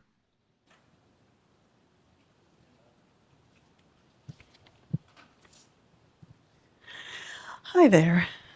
My question is about expanding images of the feminine. Too often I feel like it's mother, it's about reproduction, it's about, embryos and wombs. I don't hear that kind of language with men. We don't talk about testicles and penises, right? So Isn't that great, by the way? Isn't that great? So to expand beyond woman as childbearer, as fertility, can you help us with that?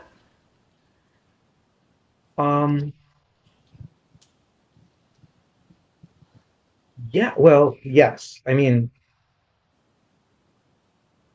I would say, first of all, there are two different ways of going about this.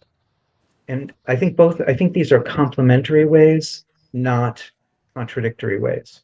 Although some people may want to choose one or the other. Like Marcia Falk wants autonomous images of women. And that would include not only can we stop describing women in terms of their female aspects of divinity, in terms of body parts, the way a lot of that poem that I read from Shekhinah Speaks, which is the name of the collection, does, although not all of it. But the thing about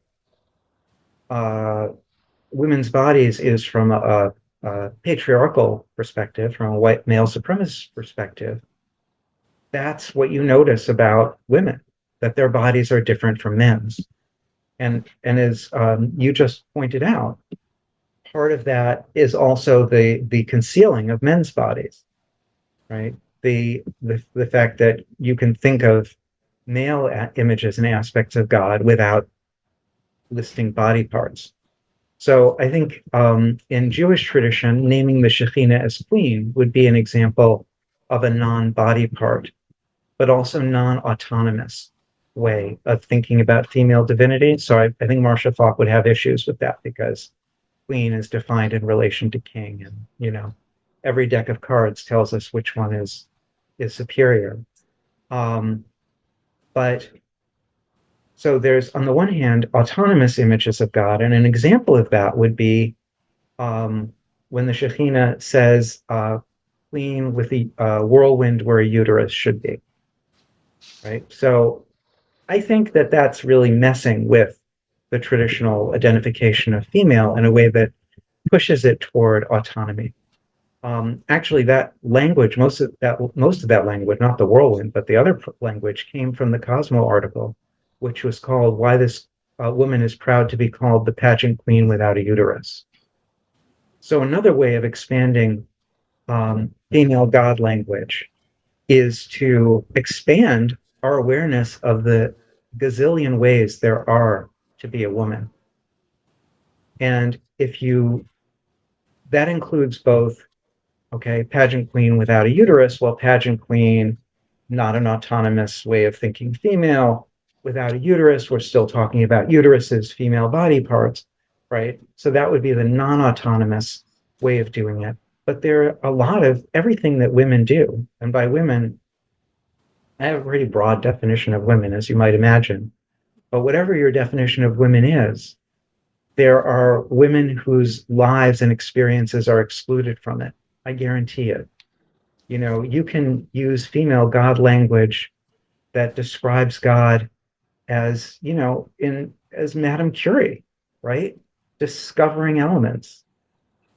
So Madame Curie, revealing the secrets of the physical universe, and in some ways being sickened by her proximity to those secrets. To me, that's a pretty powerful but autonomous female image of God. I'm not sure, am I getting to what you were asking though? Yes. So I would encourage everybody who is anywhere near women's lives, which I'm guessing is pretty much everybody in this room, to pay attention to those lives and to think about how every aspect of them, including the triumphs, the failures, the aches and pains, every aspect of those can be a source of female God language.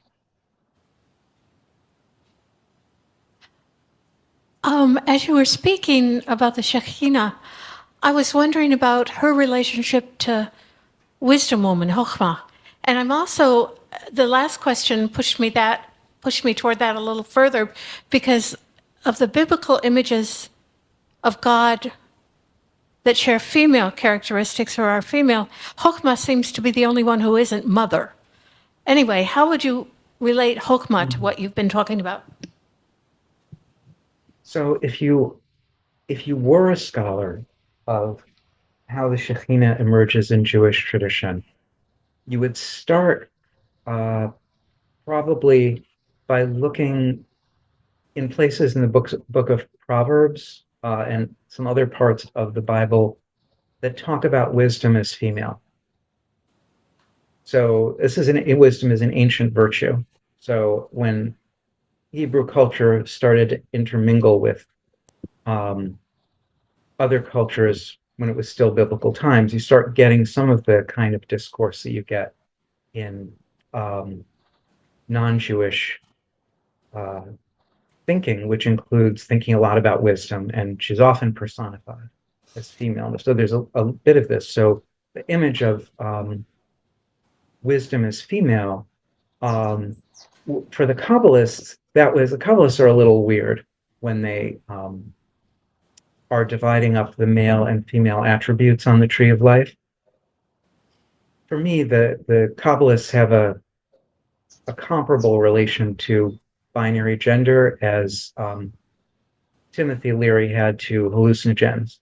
When they started imbibing binary gender terms, they just had this wild cosmological response to it. And part of that was divvying up these attributes of God, and some of them, which we would be like, why is that considered female? They attribute to male, like Gevura, rigor, discipline, harshness. That's a female attribute for them. Chochma gets assigned to maleness, as you're pointing out, and I'm not sure why. It's not a male inflected word. The female images are, yeah, they're mother related. I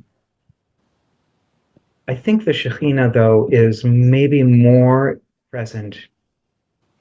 I mean, I described her as an umbilical cord. I think that that's true, but I think she's also the queen of the material universe. I think that's what they also mean her to be. And if you think of her as the part of God who's most accessible to us, right? The rest of the tree of life is way beyond normative human experience, but the Shekhinah is right there, right? She's the immanent part. She's close to the material universe. I also think that I don't think that that's an image of, like one of these mothers who never goes away or anything. I think that's actually an autonomous image of femaleness for them. But there isn't a lot, and there isn't enough, because in patriarchal traditions, men tend to think of women in pretty narrow ways, and ways that, as Falk was complaining, are usually defined by either how women are other than men, or how they're lesser than men, or, patriarchal tradition prefers the moments when women are both lesser and other than men. So there's a real dearth of those descriptions. Great, thank you so much. And this is not your last opportunity to hear from Dr. Ladin. She'll be speaking again tomorrow morning at 10:20. So more opportunities for dialogue coming up. So please join me in thanking her.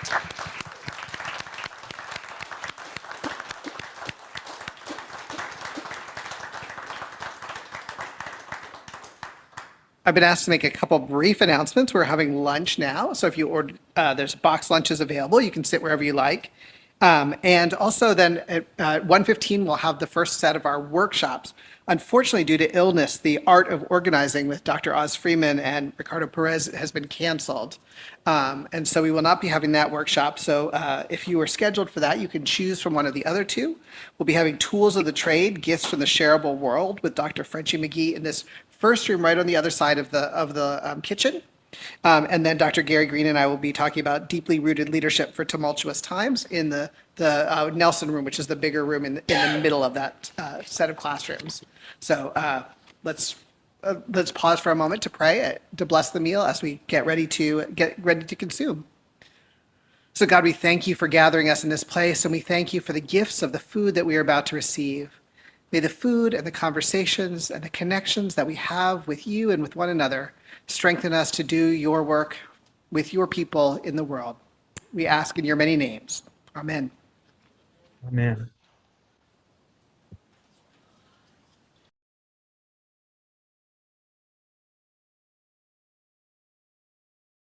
We have about 28 minutes for the dean and I to cover everything that is new here.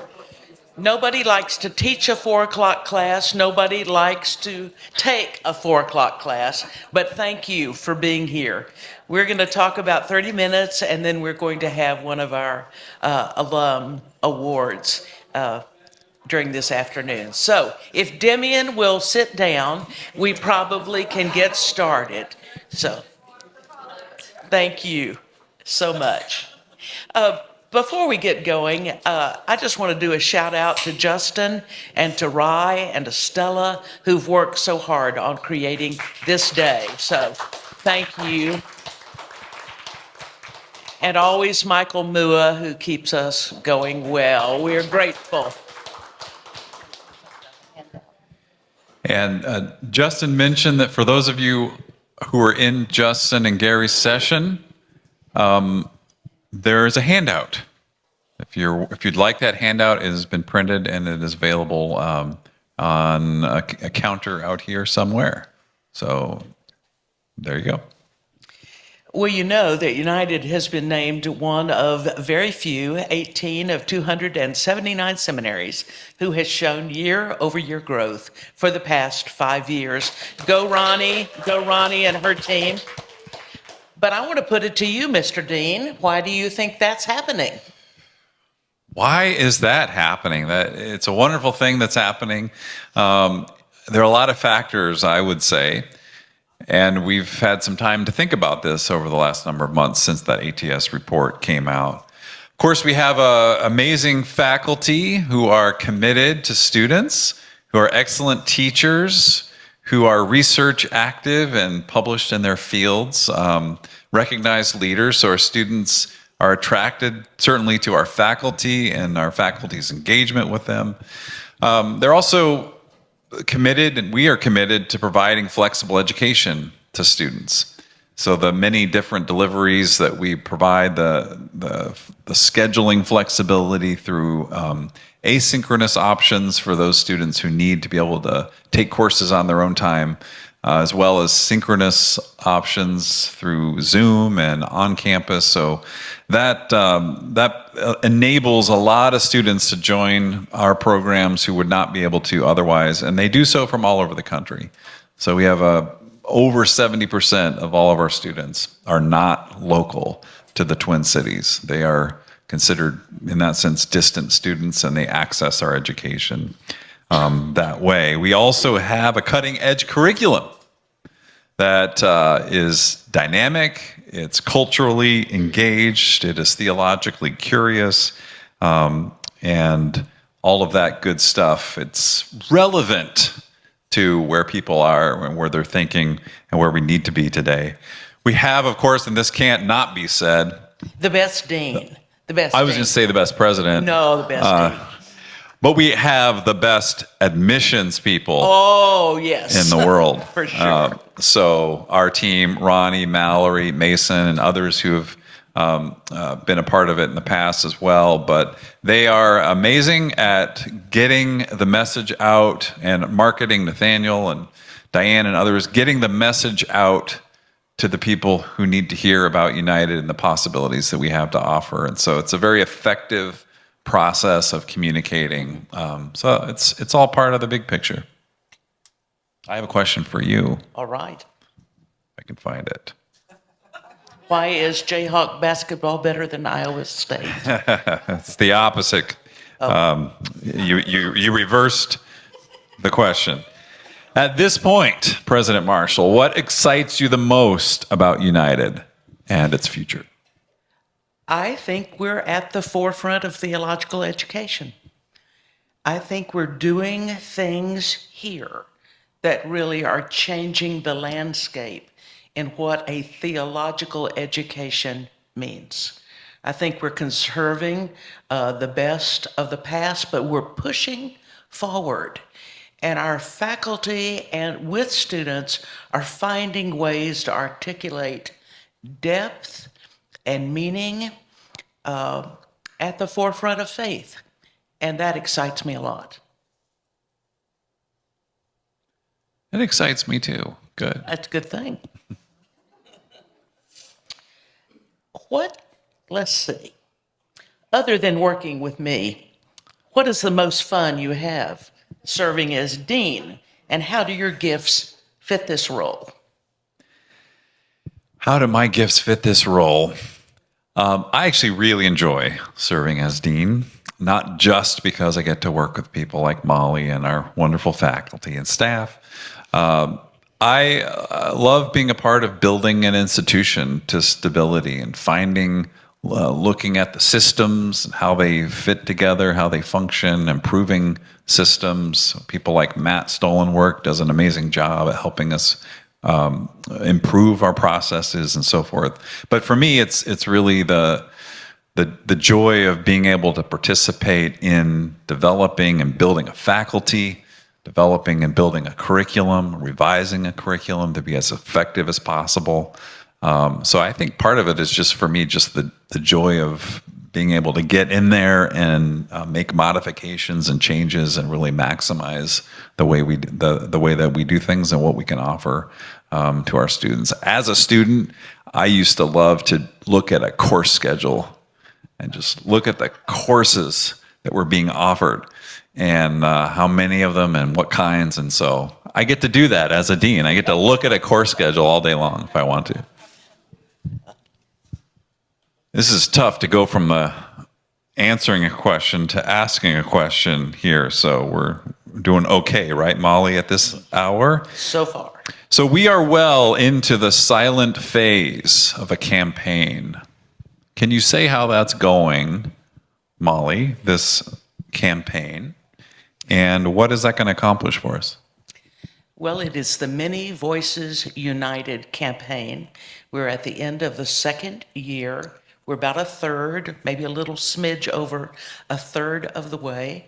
So far, we have procured 2 new faculty chairs, the Johnson Fry Chair that Dr. Munjed Murad sits in, and the Sophia Chair that Dr. Wheeler will sit in as of this coming fall.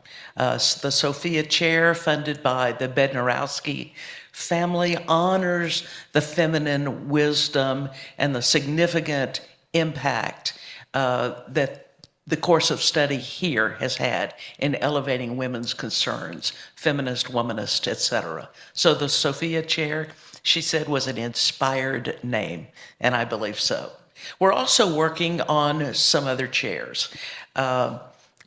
Very much want a chair in theology and the arts, perhaps a chair in gender studies, something that we uniquely could do here.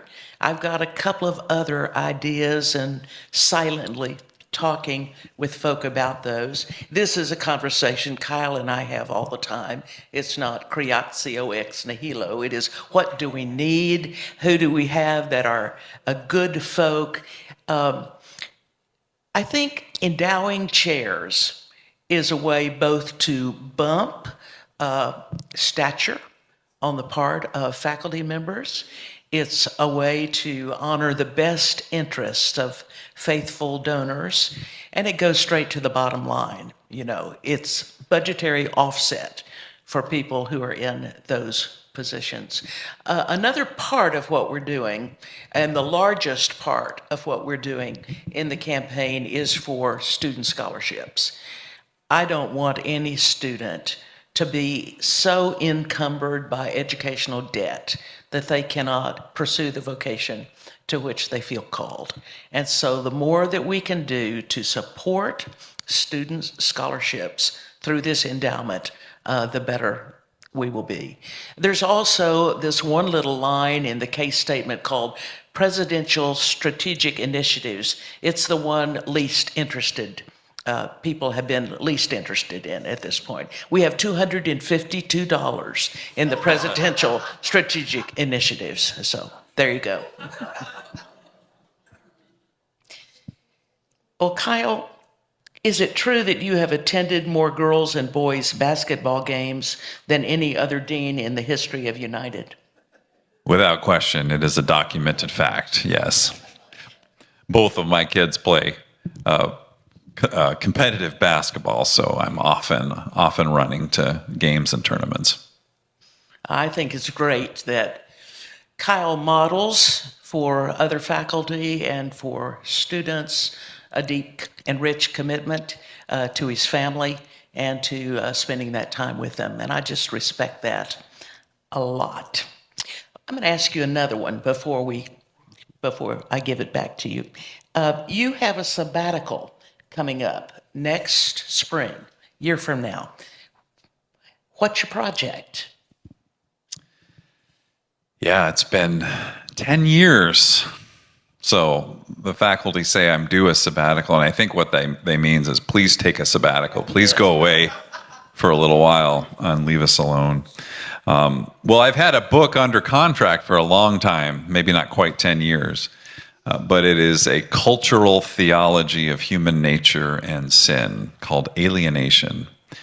And so I'll be exploring this topic of alienation as a way of thinking about a systematic theology, a contemporary theology through the lens of culture, and what culture can help us to understand about human nature, but through the lens of a theological understanding. So, Well, you are a good writer, and I'm really glad that you're going to go do this.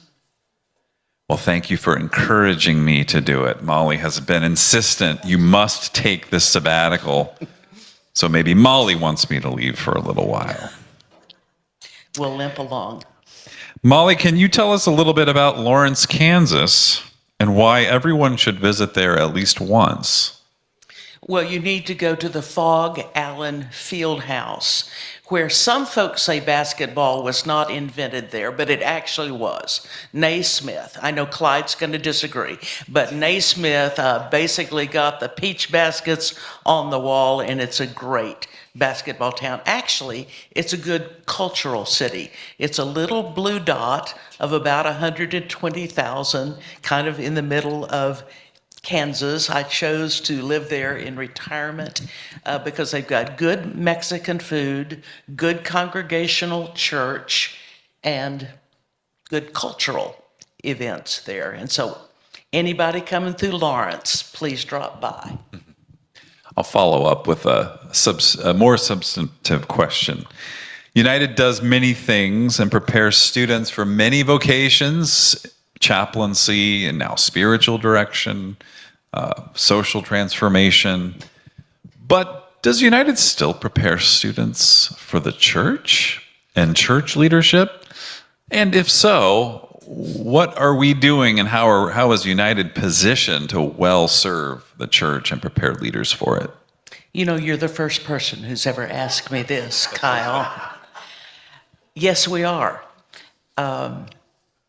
One of the things we do is define ministry in an expansive way, which I think is very good. That's what public theology is about. But yes, we are preparing good congregational leaders. Those of you who were here this morning heard Seth read scripture and pray. This is a young guy who is not ordained yet, but has been co-interim pastor at First Presbyterian in Mankato for the last 18 months. They are packing out the place and doing good ministry. He's a good pastor. And yes, he's not the only one. While we have more persons interested in interreligious chaplaincy than we do in congregational leadership, there is a swell among our DMin students, particularly, who are very committed to congregational leadership. And many of them are interested in spiritual direction as something to add, as a competency that will help them doing their pastoral work.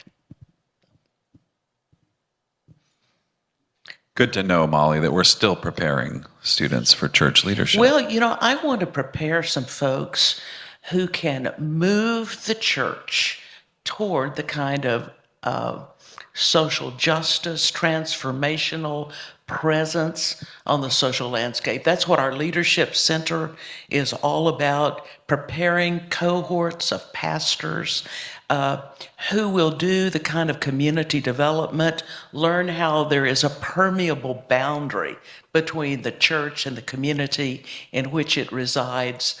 I want folk who don't think all the juice has gone out of the church, because it hasn't.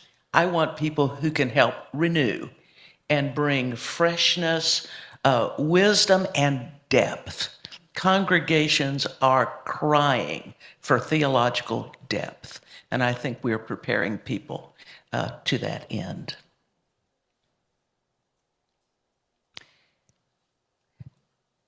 You put a question here that I want to answer, another one. Forgive me.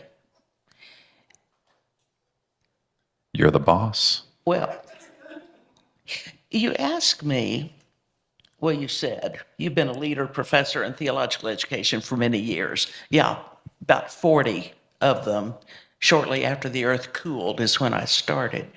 But you posed the question, what is unique about United that I haven't observed or experienced elsewhere? Well, for one, this is not a patriarchal hierarchy. And I have served in 2 other seminaries where that was the coin of the realm, very much. I have not served in a seminary where there was greater collegiality among the faculty. Our faculty respect one another, they like one another, and there are thick bonds among our faculty members. Also unique about the school is the degree of investment in terms of board committees.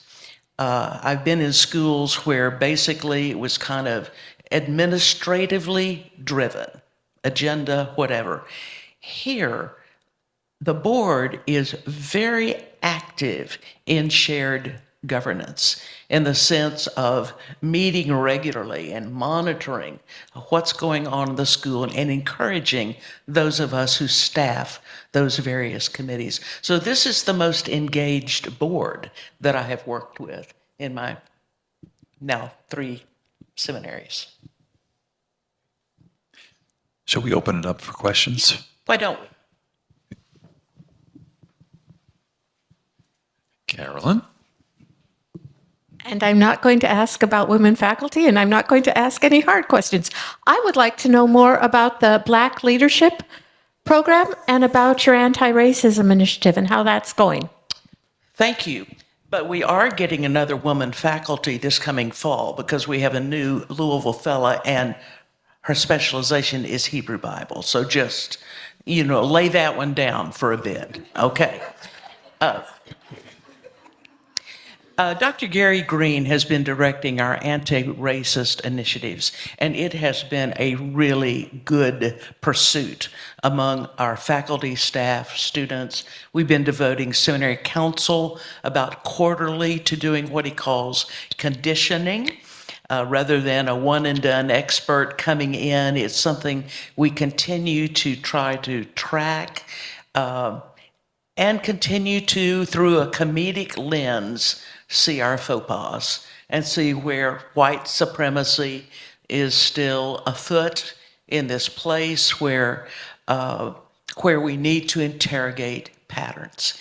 Now, the Sims Scholars Initiative, which is a full tuition ride for up to 8 students, Black local students, in the Master of Arts in Leadership program, funded by Frank and Robin Sims, is an attempt to begin to change the demographic of the student body.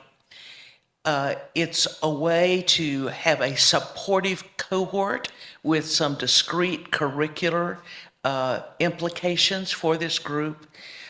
Gary will be overseeing that. We have an advisory committee of 3 Black board members, 2 Black local pastors, Daryl Gillespie and Alika Galloway, as well as Ronnie and I and a couple of others who are Kyle, who are kind of in there helping form this program. We're beginning to get inquiries, and we're excited about the promise of it. This coming Monday, we'll have our second advisory committee meeting. Mr. Sims himself will be joining with us in that. He's a former board member. He was an executive at Cargill, and he and I have renewed a relationship, and he very much cares and sees the promise of this program. So thanks for asking. Are there any ways we can support, we who care about the seminary, can support this effort? I'll think about what particulars can be done. Thank you. I know it's a deep commitment for you, and I thank you for that, Carolyn.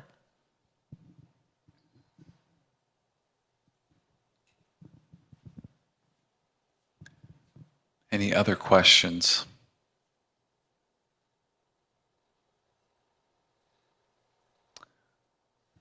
All right. Well, thank you for attending at this late hour. And there's more program to come, right, Molly? There is, and I would call on Brian Demeret, who is going to make a presentation. Thank you, Mr. Dean. Appreciate working with you. Welcome.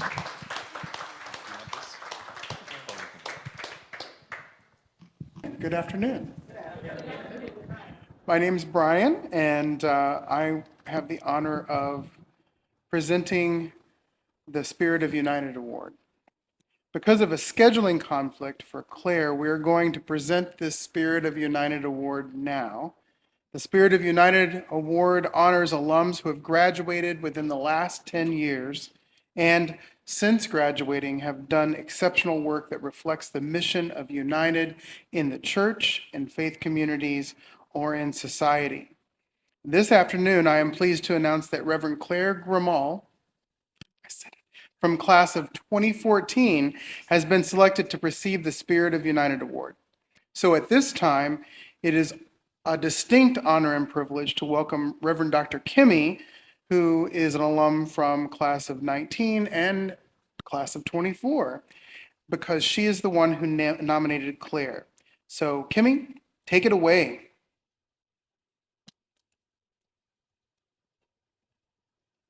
Hello, sorry about that. I had a mute button issue, which you'd think I wouldn't have after all of my years of Zoom classes at United, but there it is.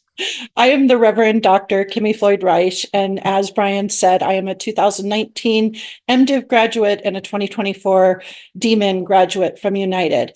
My pronouns are they and them, and I come to you from the lands of the Pueblo people in northern New Mexico, and it is my honor to be with you remotely. I'm sorry I couldn't be there in person this year.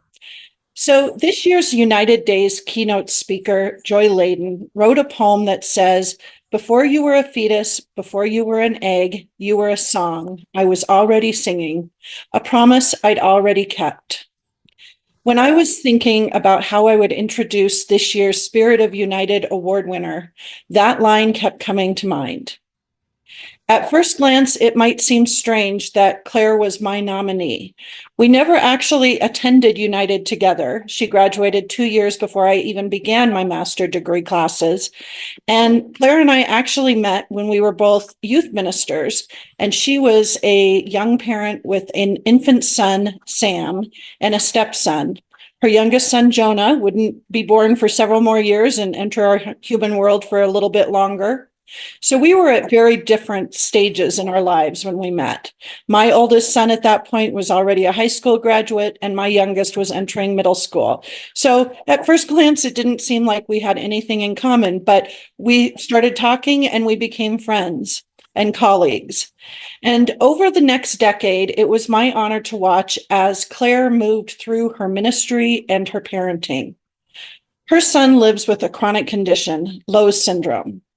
And Claire raised her sons like Ladin's poem suggests, in joy, love, and hope. And she has been educating all of us who know her as she is doing that work. Being a minister for those of us who graduate from United is more than reading texts or delivering meaningful worship week after week. But Claire does both of those things very well. In fact, her forward thinking and her church leadership led to the merger of two historic Congregationalist communities in the East Metro of the Twin Cities in the last couple of years.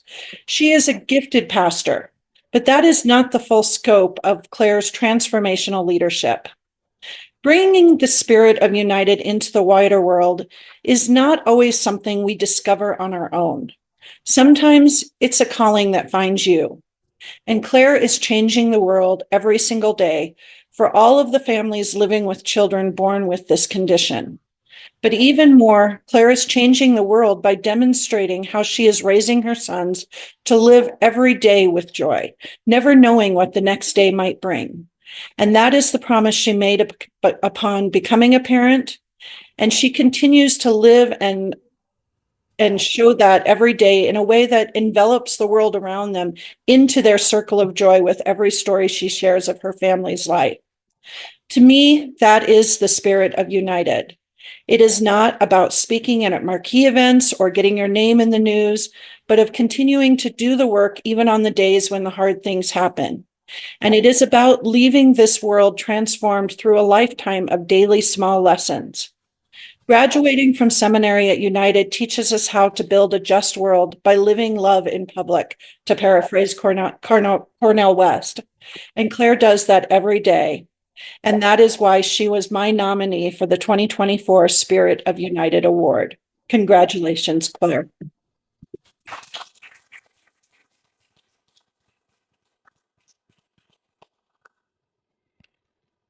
Thank you, Kimmy. We appreciate your contributions. And at this time, I would like to invite President Molly as well as Claire to come forward.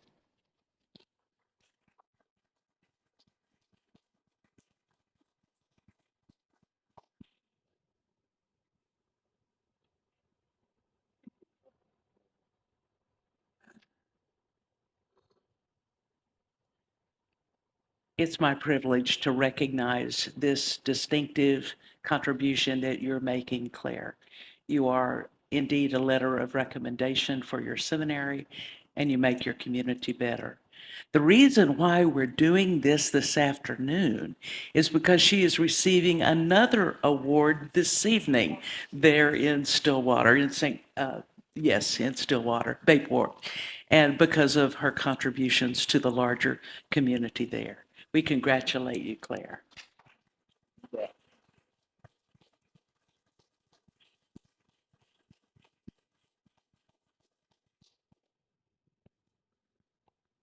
Thank you, Kimmy. I shed a tear, and I don't believe in wiping away tears, so. People don't care how much you know until they know how much you care. Often attributed to President Theodore Roosevelt, scholars do not have clarity on who first articulated this thought. I sense that I have always known it to be true in my gut, in my soul, at the cellular level. People don't care how much you know until they know how much you care. Mutual appreciation has been a core theme in my life. I gravitate toward the word appreciation because I find in it a generative intermingling of respect and compassion. At the intersection of respect, seeing the fullness of the other and reflecting it back to them, and compassion, demonstrating that we witness and care for the other in their fullness. At that intersection, we have opportunity to honor one another's dignity. While I think a proclivity for mutual appreciation is woven into my DNA, I have also benefited from witnessing it in action. I witnessed the practice in my big-hearted, open-minded parents, and in my 5th through 8th grade Lutheran school teacher who embraced my curiosity and still cares about my well-being and growth and that of my children 32 years later. I learned lessons about mutual appreciation as an 18-year-old exchange student and through my undergraduate years at Beloit College, as a ropes course facilitator and hospitality professional across several years in outdoor ministry, and as a nurturer of young people across several years as a bilingual ESL public school teacher. And then I arrived to United Theological Seminary of the Twin Cities. When deciding whether to study in the Twin Cities or in Chicago, one wise alumni of that Chicago area seminary noted that I might prefer the more pastoral environment of United's prairie-surrounded campus to a life of commuting between Chicago and Madison. His was a keen observation. I am nothing if not a person who loves to build a nest within community. I found spaces for mutual appreciation to flourish within our classrooms, the Context Cafe, chapel services, spontaneous hallway conversations, seminary proms, and backyard potlucks. I first met my mentor, friend, and fellow alum, Norma Ray Hunt, in a small space called the Campbell Room at our former United campus. In the spring of 2011, a group of us were engaged in interviews for potential parish ministry internships. I sensed in her a kindred spirit, someone with whom I could keep growing in the work of mutual appreciation at that nexus of respect and compassion. The greatest gifts I experienced during my years at United were moments of growth and expansion. Contextual education experiences afforded many of those moments. I launched into parish ministry at St. Paul's UCC in St. Paul. I feel deep gratitude for my nearly 10 years of experience in that community. In 2021, I accepted a call to People's Congregational Church in Bayport, a community that had knit together across early pandemic times without a pastor on staff for a full year. Once again, I sensed I would find kindred spirits, folks who knew a thing or two about how to appreciate one another. Across my first 3 years of partnership and ministry with this congregation, we have engaged in the following with big hearts and open minds. We emerged from pandemic, setting up a new structure to support nimble ministry teams.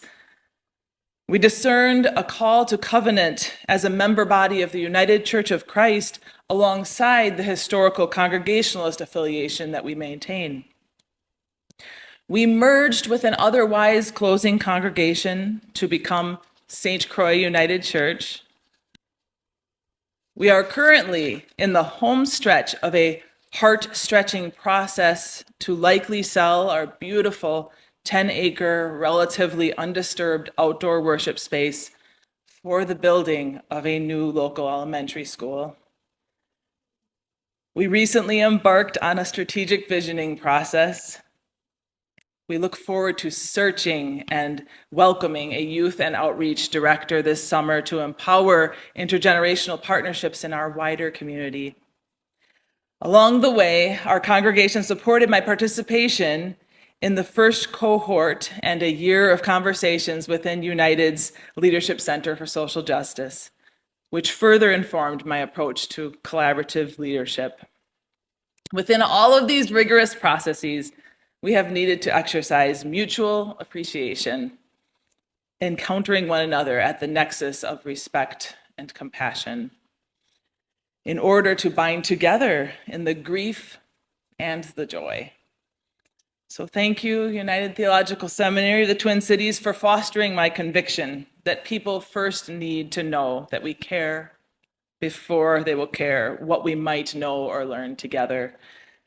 I'm deeply honored to receive this 2024 Spirit of United Alumni Award, and I pray that we will all continue to expand in our capacities for mutual appreciation. Thank you.